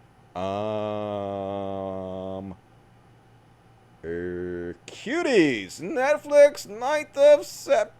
What the fuck is happening here? So of course I was like, oh my god, this is suboptimal. Not the greatest. This is a clear promotion of pedophilia by Netflix. What is going on here? And so I was mad. But it turns out, folks, that when you look into it, it's different than you think it is. So apparently, the original movie is some French movie, and it was written by a black woman who was basically pointing out how our society sexualizes young girls. And it's actually supposed to be against that. It went to several film festivals. It wasn't controversial. It passed the several film festivals. Any controversy? Because I haven't seen it, folks. Nobody's seen it. I don't think it's up yet. It's not September 9th yet. So people are mad without actually seeing it. But the reason they're mad is because Netflix, trying to be controversial, they're the ones that made this poster, which is clearly sexualizing these 11-year-old girls, which is fucking ridiculous. Where this looks like kind of a coming-of-age, maybe a young preteen comedy. This is definitely sexualizing of girls. Now, they probably did this on purpose to create outrage so that they could get free advertisement, which is what they're doing right now. It's working. I am part of the problem. But I'm not going to watch it anyway, so I don't care if it's good or not, to be honest with you. But apparently the woman that made it, she has deleted her Twitter account. And Netflix may have just destroyed the career, risked the safety of French... What is that? Senegalese? I don't know how you pronounce the word. Filmmaker by portraying her film as the very hypersexualization of young girls that it was denouncing. So yeah, apparently the whole thing was supposed to be, it was denouncing her experience where when she was young, people were hypersexualizing her, and it was pointing out how bad that was. And it got all twisted around to be somehow about pedophilia now. They're sending her death threats and shit. You motherfuckers ain't seen the movie yet! If you're mad, be mad at Netflix. Don't be mad at her until you actually see the movie. And then Netflix, of course, apologized immediately. Although they probably did this on purpose. We're deeply sorry for the inappropriate artwork that we use for Mignone's Cuties. I don't know how you pronounce that French word, but it was not okay, nor was it representative of this French film. Then why'd you do it? Which won an award at Sundance. We've now did the picture and the description. Just sounds like you're trying to be controversial and edgy. Netflix knows they're like solid. Nothing could happen to them. So they can do whatever the fuck they want to do and get away with it. And I think I'm going to skip it. Apparently, 2 trans women got beat up and robbed, and these people just kind of stood around and laughed about it.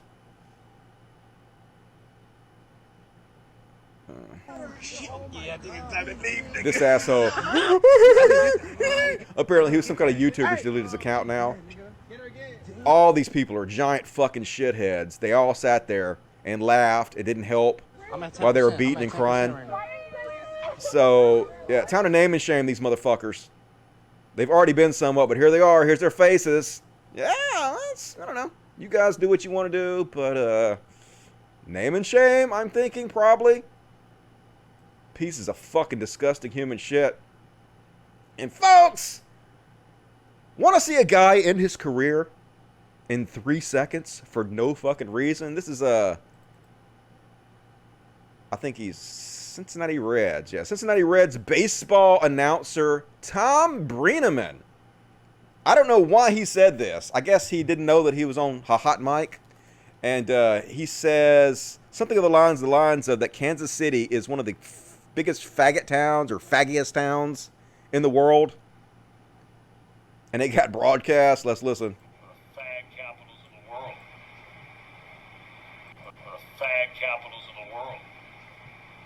Yeah, hot mic, dude. Hot mic. You just said it's one of the fag capitals of the world. So basically, you're just being yourself, right? He's going to say, that's not who I am. That doesn't represent me. Then why'd you say it? Because you didn't think anybody was listening. What you say when you don't think anybody's listening, that represents you. So yeah, he got fired live on the fucking air. And here he's apologizing right before they pulled him off.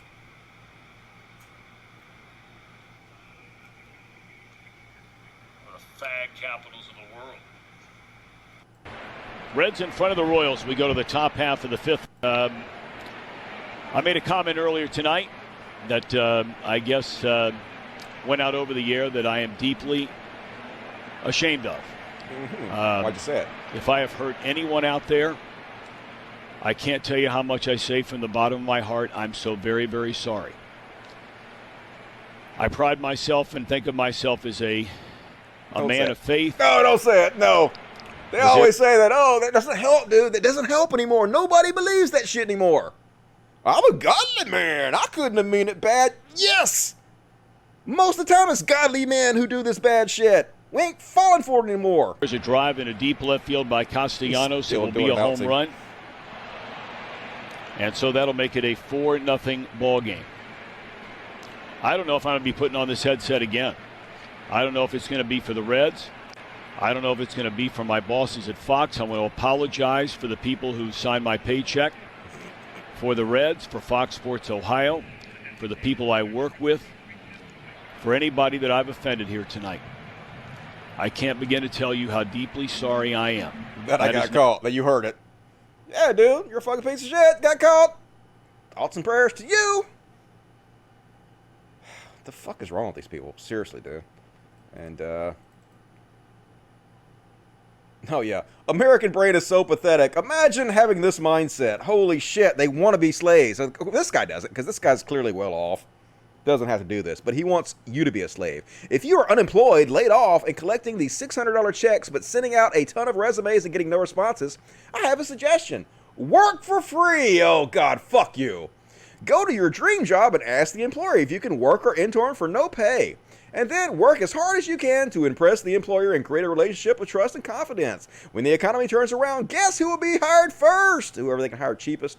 Or at least you will have gained some experience or a reference. That doesn't mean you can't continue to send out resumes. Many recent graduates are sitting around at home, staring at their cell phones, frustrated at the job markets. Make yourself into a bargain. What have you got to lose? You won't be disqualified for unemployment checks if you are not on the payroll. Extreme times require extreme actions. Be humble, hungry, and smart enough to make your own job where one doesn't exist. Because the economy isn't coming back anytime soon. Yeah.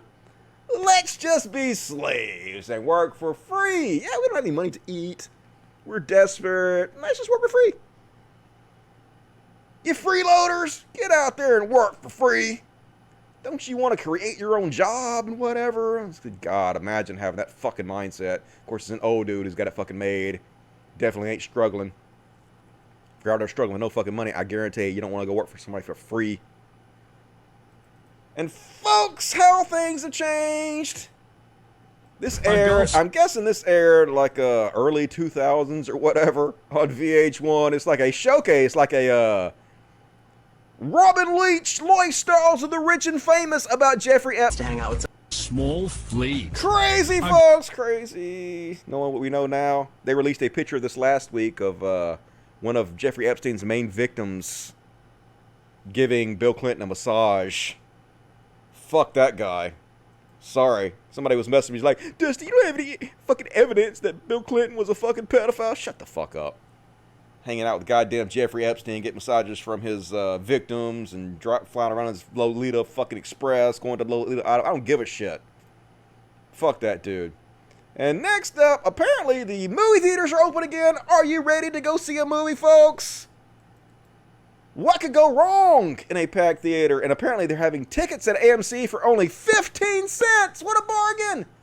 Tickets are only 15 cents. Popcorn, only $10. COVID, only 19. Hey! Get on out there, folks. Die to see a stupid movie at the theater that you could just download for free on the Pirate Bay. And this is tacky, folks. This is Wuhan, China. Wuhan.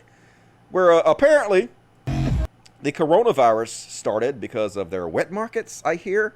And now they're just having giant fucking pool concerts without any mask. Now, folks, I know that they have apparently got their outbreaks under control. And they have, like, almost no cases now. They claim, anyway. But I don't give a shit. This is still in bad taste. While this virus is rampaging the rest of the world. You motherfuckers, at least show us some support. By don't doing crazy shit like this, rubbing it in our faces. Dislike, thumbs down, Wuhan. Fuck y'all, and next up. Oh yeah, This is not what the fuck. This is why the fuck. This guy goes around and he asks all these people in the military, why did you join the army? And mostly not good reason, folks. Don't join the military. Yeah. Why you join the army? I joined the army because I was in college. I ain't had shit else to do. Yep. Why you join the army? I don't know. You don't know? Kelly, why you join the army? $20,000 bonus that I never received. Shit. Why you join the army? Because fuck you. To lead soldiers like you, Lucas. Why you join the army? Why I joined the army? Yeah. If I'm in Camaro. Why you join the army? I don't fucking know. Big mistake. How? Why'd you join the army? Yeah. Most of them have no idea. Because I had nothing else going for me. Because I was poor. Because they prey on people like me. Rich fucking assholes. Don't do it. Don't join the military, folks. And next up. Pisses me off, goddammit. Look at these motherfuckers. Fire going on everywhere. There's lots of things they could be doing. Animals they could be saving. People they could be saving. Fires they could be put out. Well, they're using their resources to save a flag. All this taxpayer money to save a fucking flag. Who gives a shit? It's a goddamn piece of cloth, motherfuckers. This fake-ass patriot, jingoistic bullshit. It means nothing.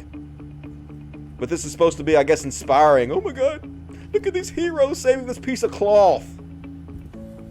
As everything burns around them. Nope, that doesn't make you feel good. That's a fucking nightmare, right? And, I'm just gonna show that. You guys might have to tell me what's going on here. I tried to research it. And there were so many different stories that were told by so many different people. One of the stories was that there was these two trans women. I don't know if it's the same ones that I showed you before or a different set of trans women, but they were getting attacked and this guy was helping them and then he drove away and then he was trying to avoid the crowds and he crashed. That's what some people said. And they pulled him out of his car and they beat him up.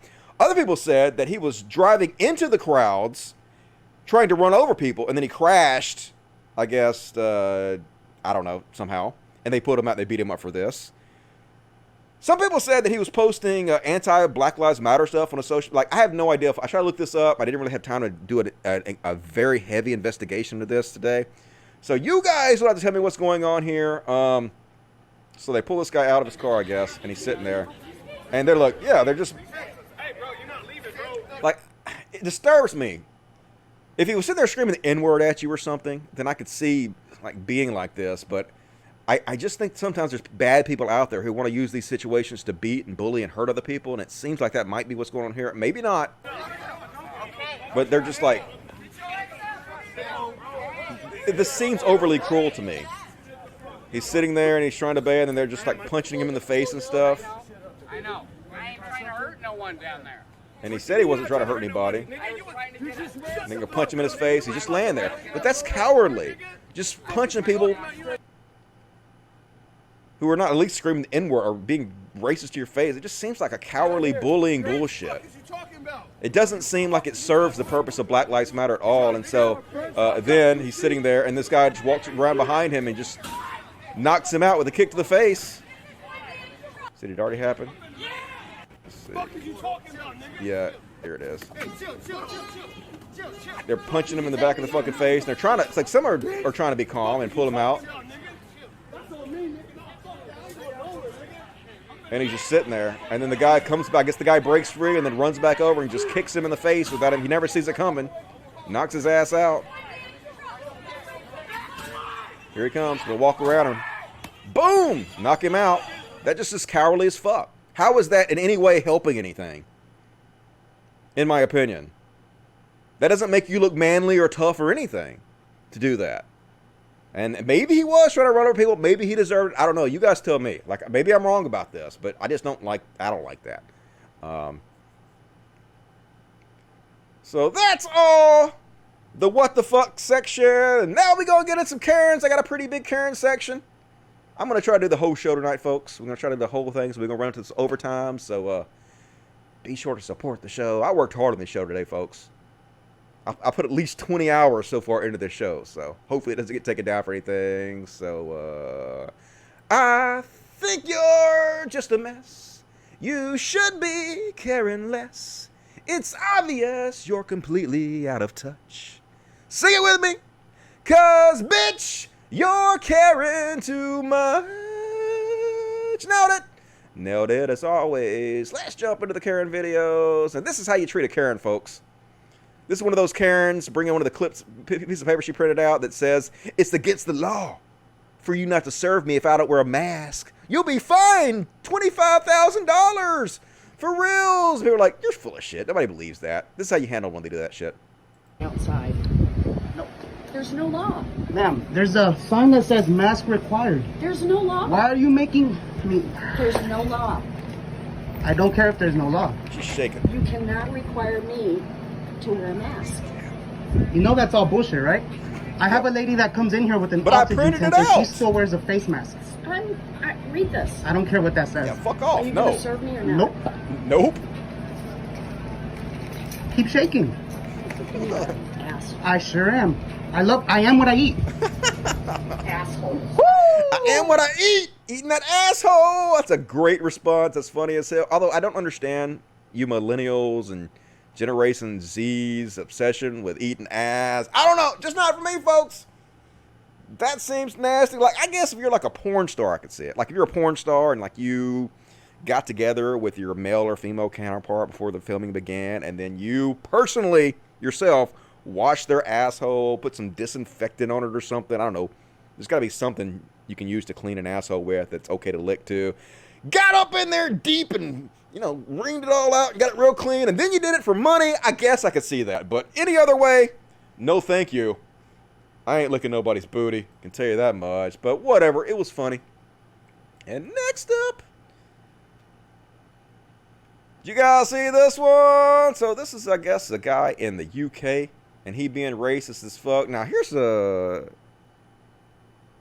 particular instance where I'm okay with a little bit of violence. Just because if the guy's being straight up racist to your face and calling you the N-word and stuff, like, I don't know, that's a different story than the other situation, I think. So here he is. He's on the tube.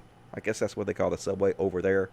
And he's telling these black guys how popular it is to be racist these days, just wallowing in his racism.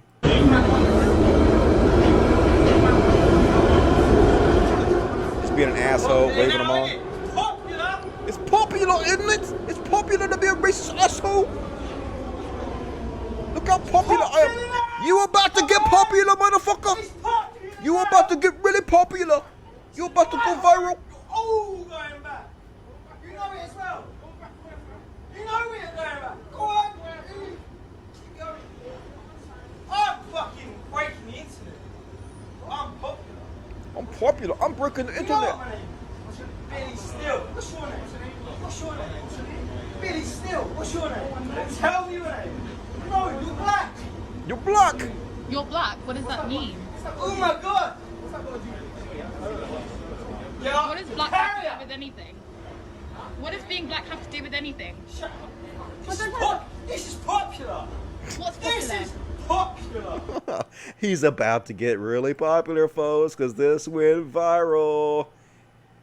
Oh my God, this is so beautiful. He about to get slept. You about to get slept, motherfucker. 3.2 million views. You about to be popular. Let's have a look. Now this is a beautiful sucker punch here. Boom! Oh shit! Sleep. Yeah, he's snoozing, motherfuckers. Let's watch it again. So he's like, yeah, what? What, motherfuckers? What? What you gonna do, motherfucker? So it's this guy right here that hits him. And he ain't paying it. He don't even see it coming. He looking at this dude. You should have kept your hands up, dude. Not smart. Oh, shit. That was right on the button. That was they laughing at him. Everybody's okay with it. Yep. We got no problem. You sleeping this motherfucker. Now, that dude was straight up asking for it. He was straight up asking for it. And let's watch him sleep on the bus. Shh. Nobody wake the little baby. Nobody wake him. And that A racist got knocked out. Still out. A racist got knocked out. Yep. Stay down. Stay down. Stay down. Stay down. Yeah. Stay down. Everybody come away, please. So, what did we learn? Mistakes are made. Don't do that again. And, folks, I want to apologize ahead of time for this next clip. I'm sorry I'm going to do this to you. It's only a minute long. I know it's going to seem like about 90 minutes, but here's a Karen rapping about Brie Larson and the Captain Marvel movies. I'm sorry. Yo, check it. Yo, is Brie Larson committing your own arson, single-handedly burning out the Marvel fandom? Why don't you tell us, though? Who made you queen of the kingdom? Let's back up, take a second, wait a minute, before you get all social justice warrior with it. Trust me, girl, I believe in being kind, and this right here, it's just a piece of my mind. I just feel like what you're trying to do is basically make a Marvel feel like a media zoo. We get it, girl, you got a big heart, but since when is virtue signaling considered art? You want to pave the way for young women and girls? Well, before you do that, let your fists unfurl. Relax a little. Release that pout, because right now you're just stuck in an angry culture that's called call out.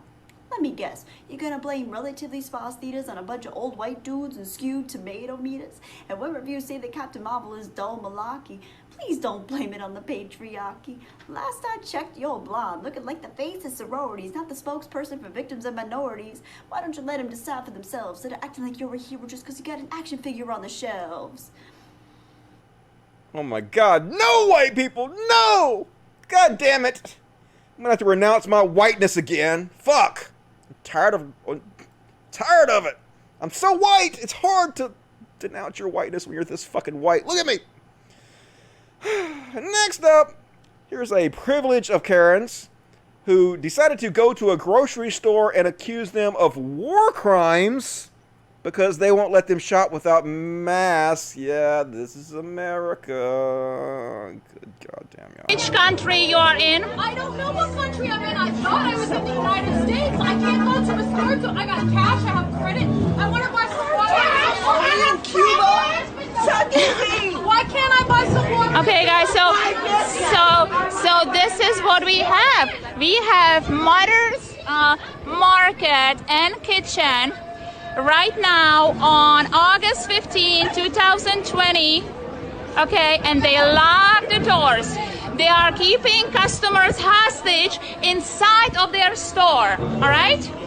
This is what's happening. Guys, this is what's happening. All right, so they are keeping these people out. They are keeping these people out. No one can go in. No one can go in. There's water right here. So people are being denied access to food. People are the citizens of United States are being denied access to food right now. This is a war crime. This is crimes against humanity happening right now at Mother's Market and Kitchen in Costa Mesa. The fucking privilege. Southern California, happening right now. Yeah, they wouldn't let us come in there without masks on, so they locked the doors until they could call security to take us away. Guys, they are keeping people hostage inside. They are not allowing people war in crimes, and not folks! It's people war out. crimes. My fucking god, dude. Can't parody these people. It's just too fucking stupid all the time, always, forever. And, this Denver real estate agent made mistakes. She got fired after taking down Black Lives Matter sign. The fuck is wrong with you? She's like, hey, it's okay for me to take down my neighbor's Black Lives Matter sign because somebody came to my house and took down Trump signs. And so apparently Black Lives Matter is running against Trump, and I don't know. You got fired. Bad life decisions. Better luck next time, Karen. And next up. So this Karen, she got scissors in her hand. She angry because the park is not open. And she gonna blame this guy and tell him to go back to where he came from. Yeah. Name and shame.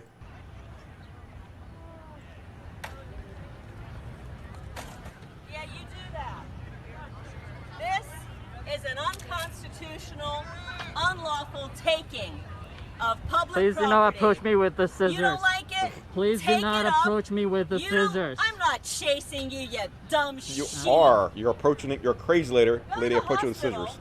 Tell them to put you on a ventilator. They'll kill you with a ventilator like they're doing. Thousands of others. Stupid. Don't you dare shut this park. We paid for this park. You don't get to take our property. We paid for it. You little migres. Go back to wherever the hell you came from. Wow. Stop trying to steal the property we paid for. Yeah, we're Americans. We don't abide by stealing other people's land and taking it for ourselves. That's just... Wait a minute. Well, no, never mind.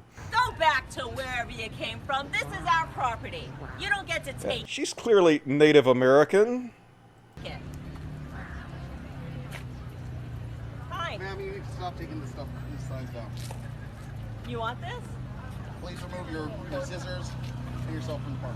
Okay. It's like, okay. I'm not going to get arrested over this. They should have arrested her anyway. Oh my god. The privilege. The privilege. And next up, got a milk hair in here. This guy definitely seems like he knows what the fuck he's talking about. He's cool and smart and collected. Definitely somebody when you listen to. Let's have a look. They were going to be slaves anyway. Now they're free. So why are you guys out here testifying for the niggers? Hey, turn around. Are you black? Yes, it does, sir. Yes, it does. Are you black, motherfucker? Yeah. You should go home. Why don't you motherfuckers go home? You're causing racial problems. I ain't no fucking racist. My mom didn't teach me to be a racist. Definitely not racist. Why are you helping the N-words? I'm not racist. You guys are causing racial problems helping the N-words. I'm like, fucking dude. My mother taught me to be a good fucking person. You pieces of shit are bringing racism to our community. Do you understand, young man? Are you retarded? That's a Muslim mask. So is that. Y'all are gonna be Muslim women. Only Muslim women are required to cover their face. You are all Muslim women now. The Democratic Party has been taken over by the Muslims. They bought them. They're bought and paid for. You guys are screwing up. You guys don't understand. We just don't understand. We're just not as smart as that guy. He's definitely got his life together. He's got it all figured out. He definitely not racist, though. Oh, my God. How is this real life? Shit. Just gets crazier and crazier every week. This is 1 week's worth of stuff, folks. 7 fucking days. Look at all this shit. And I actually edited out a ton of fucking shit. It's just nuts. And oh my God, they're such snowflakes. Remember when any lefty would do anything even mildly embarrassing, all these anti-SJW channels would post it everywhere. They make 100 videos about it. They're still making videos about the same people today. But look at these fucking titty babies. Look how pathetic and weak this dude is. Me getting in my truck after being forced to wear an oppressive mask just to purchase something. Oh my God, I'm gonna rip it up. Ugh. Democrats. Democrats! I gotta watch it again. Look at him. Oh my God! I can't believe I had to wear a mask for 10 seconds. I gotta rip it up for a fit. Democrats. Got a POW tattoo on it. Look how tough he is. The epitome of toxic masculinity, folks. It's just so hilarious. And next up, this one's a strange one. This one I can't really put my finger on too much, folks. So, this dude is Tim Gaskin, who is a former talk show host, a former gay talk show host, who had a show that highlighted the LGBT community. I actually read about him. He seemed like he's a decent person. He actually had some kind of fund to help homeless people get cheap housing. So I don't know what's happened to him, folks. I don't know if he's become a Trump supporter in the past few years. Maybe. I have no clue. But here he is in a store lying to the employees, telling them that if they make him wear a mask, they're going to get a $75,000 penalty. And he's calling them faggots The dude's gay himself, apparently. Or he was. I guess he still is. He's calling them gay slurs. Look at this crazy shit. You dumb fucking faggot. What's your problem? What's your dumb fucking faggot problem? You don't know the law? That's how stupid you are. Sir, you can't... You can't use those type of words. Come on, boss. It'll cost you $75,000. It's a health code violation to deny service based on someone's disability. 1 year. So I would love you to do it. It'll cost you $75,000. Or you can look up the law. Do you want to look up the law first? This faggot right here is gonna... He doesn't know the law. He thinks he's smart. Read Gavin Newsom's law. If you kick me out, it's $75,000. It's not. It's bullshit. It's your choice. I don't care. How arrogant he is. You're gonna call the police then. Well, it's $75,000. You're gonna need fine. It's not. You're gonna love this. It's a $75,000 fine. You're not loving it. You've gone viral, dude. Okay, now we're getting to... You dumb fuck. I don't know what the fuck is going on with him. Clearly, he's had some bad things happen in his life since his show. And there's another little section of this video where he unzips his pants for some reason. Look how far off the deep end this guy's gone. Make it big.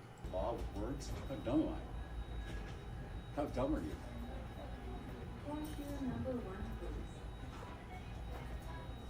What's your name, boss? What's your name? Yeah, that's what. Go ahead, do that. What's your name, boss? What's your... I don't know. Maybe he's hammered? I have no idea. But, dude, get some fucking help. I tried to research it to find out more information about it, but I couldn't really find out any more information about it, what happened to him. But that's a weird one. That's one of the weirder Karens I've seen. And here's a drunk-ass Karen at the drive-thru. And she is fucking hammered. And she decides to get out of her car and yell at these white dudes because they decided to hang out with a black guy.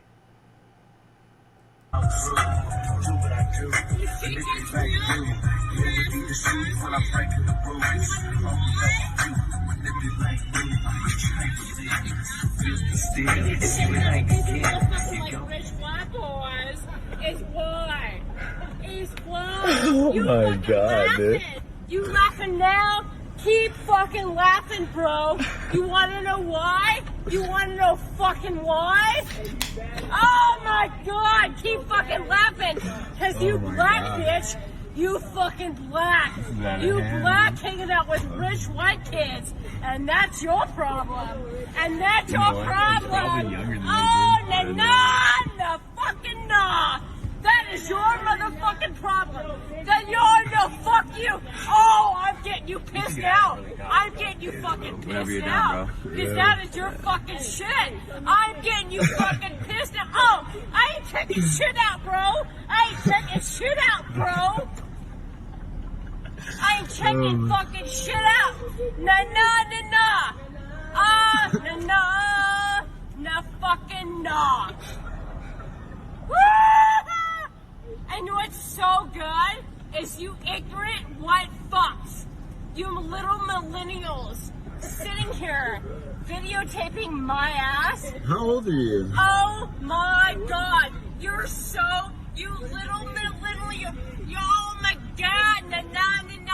You fucking millennials is the best thing that just hit the fucking joint, dude. Fuck you, and fuck you. And the fact that he eats it. I eat. The fact that you got you. Look at his feces right here. He's got you all twisted. That's the good thing. Snow bunny.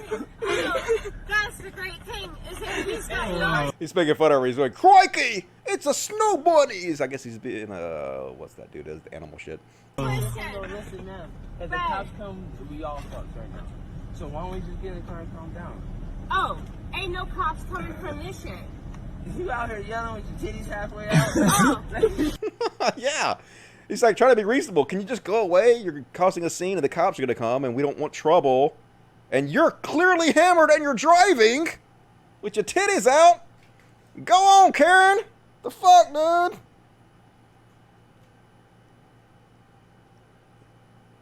Not making a good showing for yourself, Karen.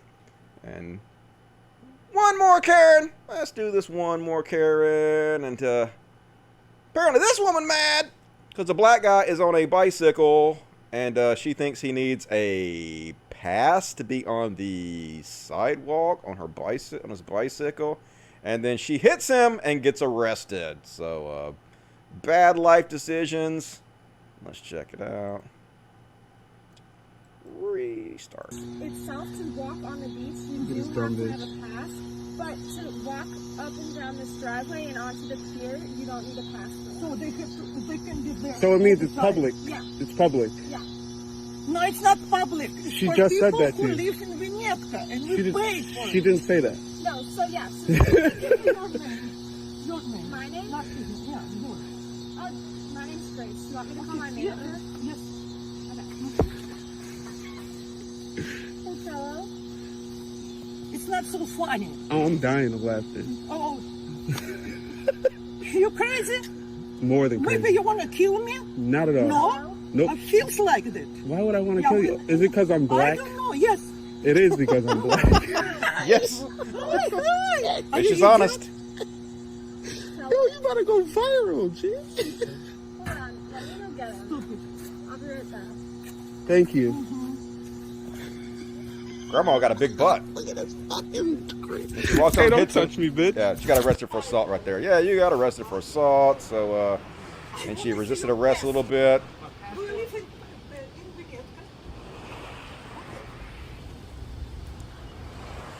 Cop's gonna come and yep, you got arrested. Maybe don't assault people on the street. Just saying, Karen. Bad life decisions once again, and that's all my Karen material. I'm gonna stop and read the super chats a little bit. Then we're gonna finish it up with some DNC highlights, and then I got a couple at the end here. Some palate cleansers. Long show tonight. Long show. Let's see what we got here. Chrysler Jorval, 20 Swedish dollars. Dems react slow and Saul play by the rules when T is not. Yep, that's true. It's hard to win when you play the rules and their side doesn't, for sure. Elijah Miller, love to the kiddies. Love to you, Elijah Miller. Rad $5. Red, eat the booty like groceries. Yuck. But apparently you guys are into that. And I'll read this one when I come back. Last chance to get in your super chats as we kill off the rest of this show. And so you guys know the DNC had their convention this week, the Democratic National Convention, and Joe Biden gave some speeches, and he actually did pretty good, I thought. Since he's probably going to be the president, I guess we should take a look at a few little sections of some of his speeches. Here's one. I understand. I understand how hard it is to have any hope right now.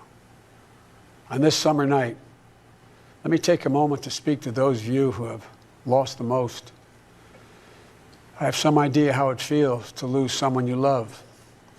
I know that deep black hole that opens up in the middle of your chest and you feel like you're being sucked into it. I know how mean and cruel and unfair life can be sometimes. But I've learned two things. First, your loved one may have left this earth, but they'll never leave your heart. They'll always be with you. You'll always hear them. And second, I found the best way through pain and loss and grief is to find purpose. As God's children, each of us have a purpose in our lives. We have a great purpose as a nation to open the doors of opportunity to all Americans, to save our democracy, to be a light to the world once again, and finally to live up to and make real the words written in the sacred documents that founded this nation, that all men and women are created equal, endowed by their Creator with certain inalienable rights, among them life, liberty, and the pursuit of happiness. So obviously I don't believe all that creator bullshit, but I mean, at least he speaks in a way that Trump never speaks in. Just such night and day between these two people. He's actually capable of showing empathy, and whether he's presidential or not, at least speaking presidentially. It's just such a stark difference. Here's another 1 minute. Heard me say this. Many people have heard me say this, but I've always believed you can define America in one word: possibilities. The defining feature of America: everything is possible. That in America, everyone, and I mean everyone, should be given an opportunity to go as far as their dreams and God-given ability will take them. We can never lose that. In times as challenging as these, I believe there's only one way forward. As a united America, united in our pursuit of a more perfect union, united in our dreams of a better future for us and for our children, united in our determination to make the coming years bright. Are you ready? I believe we are. This is a great nation. We're a good and decent people. For Lord's sake, this is the United States of America. And there's never been anything we've been able to accomplish when we've done it together. So way better than Trump. One more. I'm going to show one more short clip from Joe Biden. It isn't just about winning votes. It's about winning the heart and, yes, the soul of America. Winning it for the generous among us, not the selfish. Winning it for workers who keep this country going, not just the privileged few at the top. Winning it for those communities who have known the injustice of a knee on the neck. For all the young people who have known only America being rising inequity and shrinking opportunity. They deserve the experience of America's promise. They deserve to experience it in full. This campaign. So, a great speech, I thought, and he got pretty much rave reviews, even Fox News. Almost everybody on Fox News was giving him rave reviews, and like Chris Wallace says, it pretty much puts to bed the conservative, and some people on the left were spreading this too, notion that he has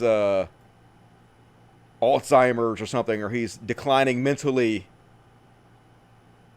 at least worse than Trump, which is completely fucking ridiculous. So this is Chris Wallace from Fox News about it. Oh, I thought it was an enormously effective speech. Remember, Donald Trump has been talking for months about Joe Biden as mentally shot, a captive of the left. And yes, Biden was reading from a teleprompter and a prepared speech, but I thought that he blew a big hole in that characterization. You talked about the line that character is on the ballot, decency is on the ballot. He talked about a different path for the country. Not in a deep programmatic sense, but he did talk about plans for the virus and the economy, for climate change and race and foreign policy. And he talked about what a united America can do to accomplish all of those things. It seems to me that after tonight, Donald Trump is going to have to run against a candidate, not a caricature. The Democrats have had a good convention. Now, yeah, and the left, some of the left, crypto maggots, whatever you call them, have helped conservatives spread this narrative that Biden is cognitively declining to the point where he shouldn't be allowed to be president. But yep, weird to see Fox News push back against that narrative. You know, when Trump loses Fox News, you know he might be in trouble. Hopefully he doesn't steal the fucking election. So, and then this kid gave a speech. Apparently he met Joe Biden. I can't imagine Trump ever doing anything like this. This is not in the Trump character, but he met Joe Biden, and Joe Biden helped him with his stuttering problem because Joe Biden stutters, and this kid apparently stutters as well. And so he spoke. My name is Braden Harrington, and I'm 13 years old. And without Joe Biden, I wouldn't be talking to you today. About a few months ago, I met him in New Hampshire. He told me that we were members of the same club. We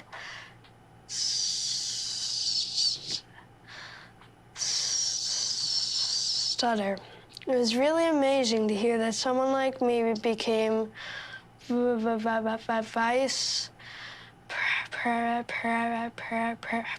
president. He told me about a book of poems by Yeats he would read out loud to practice. So I'm not gonna watch the whole thing, but like I feel for the kid too, because like I sometimes stutter. It's hard speaking live and not fumbling over your words sometimes. It's very difficult, especially if you do a live show for several hours. So, you know, I feel for the kid. It was very emotional, very heartwarming to see, and it was a great speech by the kid. But of course, the Christians have to be complete fucking shit. Look at these fucking shitheads, dude. This is the author of The Catholic Case for Trump.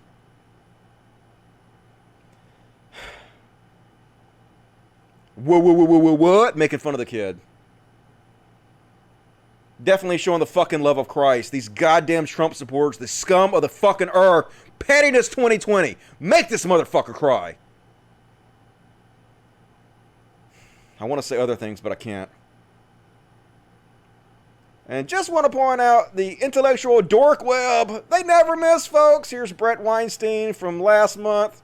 Prediction: Joe Biden will not be nominated by the Democrats. Wah, wah, wah. Because it's so crazy that these dudes are considered intellectuals by anybody. The only reason they're considered intellectuals is because they're part of Joe Rogan's little circle. Joe Rogan has sold them as some kind of renegade intellectuals of the dark web that people are trying to hush up. We're not trying to hush you up. Keep talking, idiot. Fuck, you guys are stupid. And, Obama spoke. I won't play the whole thing, Obama, but he gave a good speech. I'll play just a very small piece of it. Failure are severe. Donald Trump hasn't grown into the job because he can't. And the consequences of that failure are severe. Definitely. So he gave a great speech too. Obama did. If you want to watch the whole thing, I'm not going to play much of it, but you know. Definitely going to be a lot better than whatever the Republicans put on, I can assure you. And frankly, Graham, none of these goddamn con artists, I'm watching some of the Dem convention on TV. It's been interesting to see the absence of God. They always do the same thing. No God. They're godless. No, motherfuckers, just don't work anymore. You guys have already sold yourself out by supporting Trump. You don't have any fucking leg to stand on anymore. You don't have any integrity. Nobody believes this shit anymore. When you pretend like Trump is the godly candidate, it's too silly to take seriously. You got 22,000 likes for this, but that's far fewer than you would have got a few years ago. People are starting to see through this bullshit. And Christian's mad. Christian's dork's mad because Billie Eilish, who I definitely don't find attractive because she's only 18. Apparently she spoke at the convention, and God, these people are such dorks. Vote for me because this satanic 18-year-old says so. Good Lord, imagine being an adult in 2020 still believing that teens are satanic. Imagine still spreading satanic panic in 2020. It's just so goddamn cringeworthy. Make them cry, folks. Pettiness 2020. The good news is, folks, at least some of the Republicans are abandoning ship. Rats leaving the sinking ship. Now, Trump still has like a 90% approval rating among Republicans. But I've like never seen anything like this before. And I definitely never seen anything like this on the other side. There's nothing like this. Of like Biden supporters fleeing to vote for Trump in masses like this. More than 70 former Republican national security officials, including some former members of the Trump administration, backed Joe Biden in an open letter. Seeing in print the WSJ, this list of Republican national security officials endorsing Biden is really something. This is basically every GOP luminary of the last 30 years saying enough to Trump. Stunning, really. And it is, folks. I didn't think any of the Republicans were ever going to wake up. It's sad that it's taking something this serious. It's sad that it's taken a person like Trump to take it this far, for the corruption to be just out in your face, for the fascism to be in your face, for secret police, for all of it, to make them jump ship. But at least some of them finally did. Like I said, I don't see anybody who was likely to vote for Biden really jumping ship. I mean, you want to say somebody like David Silverman, but he was always physically conservative anyway. He admitted it. So that's bullshit. You just don't see anything like that from the other side. So it's good, you know. Maybe Trump won't be able to steal the election this time. That would be amazing. And folks, speaking of the Republican National Convention, it's going to be amazing. How is this real life? This is not a joke, folks. This is their featured speakers. The MAGA hat kid, the My Pillow guy, the demon semen doctor, Kid Rock, Scott Baio, and the racist gun couple. Holy shit, man. How is this one side of our political competition? How is this fucking real life? This, like, if you wrote this as a parody, nobody would believe it. This is beyond parody. I swear to God, if this motherfucker wins, holy shit. Whatever happens, happens. I ain't gonna fucking say it. But anyway, 2 quick palate cleansers, folks, and we're gonna finish it up the show. This was funny. I like this one. Let me read you what it says first before I show it. Girls, we want to start a band. Mom, okay. But you gotta take your brother with you. And they're like, oh no, Mom, not our brother. He's the worst. Look at this cringy motherfucker. What he doing? What are you doing? He's having an epileptic seizure. No, you are not a good dancer. Oh my God, poor girls. You're all talented, but your brother, he not very talented, folks. No, what are you doing? No, good Lord, no. And last up, folks, gonna finish up with the cute one. Silverback Gorilla and his son. Look how intently they are watching this little caterpillar. They all interested in shit, curious. Curious George, the curious little monkey. I know they're not monkeys, folks. Monkeys have tails, but look at him. He's like, what is that? He's very serious about watching this. And the son's like, huh, my dad's interested, so I should be interested too. To get down even lower, take this very seriously. Oh, tell me evolution ain't true. Cute motherfuckers. And that's it for my show, folks. I made it. I did it in 2.5 hours. Unfucking believable. Rock that shit out. Let me finish it up with some super chats. Block a SD, $20. Love to the kiddies. From mine, Jack and Matilda. Hell yeah. Miss Misty says hello to you and your kiddies, Jack and Matilda. Ain't that right, Miss Misty? Say thank you for supporting the show, everybody. You rock. Really appreciate it. Mwah, I know. Torn Takora, $5. Remember, he's not speaking for people like us when it's the God stuff. It's for the moderate people on both sides. It's better than an idiot endorsing Q. Well, I agree, obviously. I know he's got to get votes and everything. I'm not going to shit him too bad, but I just don't believe in that. And Jester Jerval, or Chrysler Jerval, another $50. Swedish. Americans don't get how to fight authoritarianism, and time's running out. Umar Haku on Medium. Yeah, well, I'm using my platform to try to fight it, folks. I'm doing what I can. That's all I know how to do. I hope everybody else steps up and helps me out. And ELMansCode84 sent you a Twitter message, Pettiness 2020. All right, I will check that out. Thank you for the money. And Iron Bowman sent me something, but I can't see it. So let me look over here and see if I can find the Iron Bowman. Do you watch My 600-Pound Life? Family by the Ton, Supersize, or Only Human? Why or why not? By the way, do you think Electoral College should be smashed? Yes. The Electoral College is a slave-era system that should be destroyed immediately. The rest of it, I do not watch. Kelsey watches that stuff, but I am not as interested in heavy people as she is. Not my thing. Thank you for that, Iron Bowman. Let's see what else you got. Misty's so pretty. Agreed. Misty is so pretty. We love you, Dusty. Love you, Ivy Evans. Thank you for joining us. This is so cute. It is. Awesomeness, Dusty. Great job. Appreciate that. Beast! Definitely. Trump wins equals Civil War. Hope not. If he wins fair and square, fine. But if he steals the election, hell to the no. It's a toxic herb. Yes, it is. Joe Biden actually goes to church. Yeah, he's actually a Catholic. Unlike fake-ass Trump, if you're into that Christianity stuff, which I'm not. Hell, Satan. Definitely.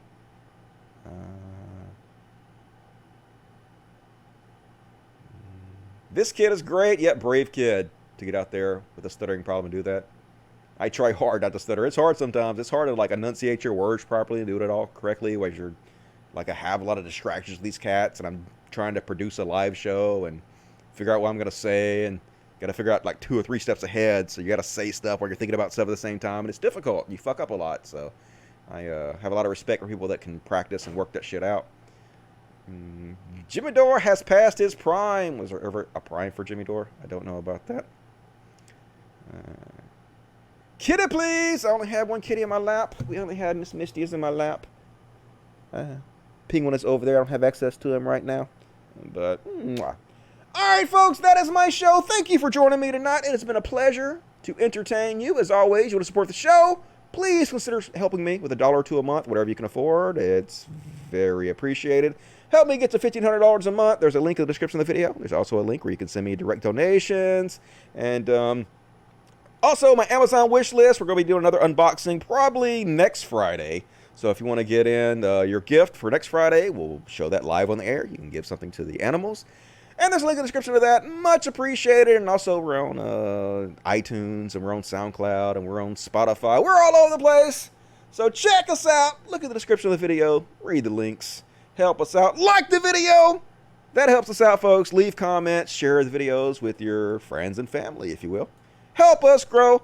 I sure appreciate it, folks. I will be back Monday. Gonna have another big show for you then. If I don't flake, I'm gonna try not to. I don't need to flake, because then I get behind on this shit. I'll see you guys then. You guys stay safe. You guys have a good weekend. Trans rights. Black Lives Matters. Fuck God. Fuck the police. And logic. Fuck yes. Good night, everybody. Thank you.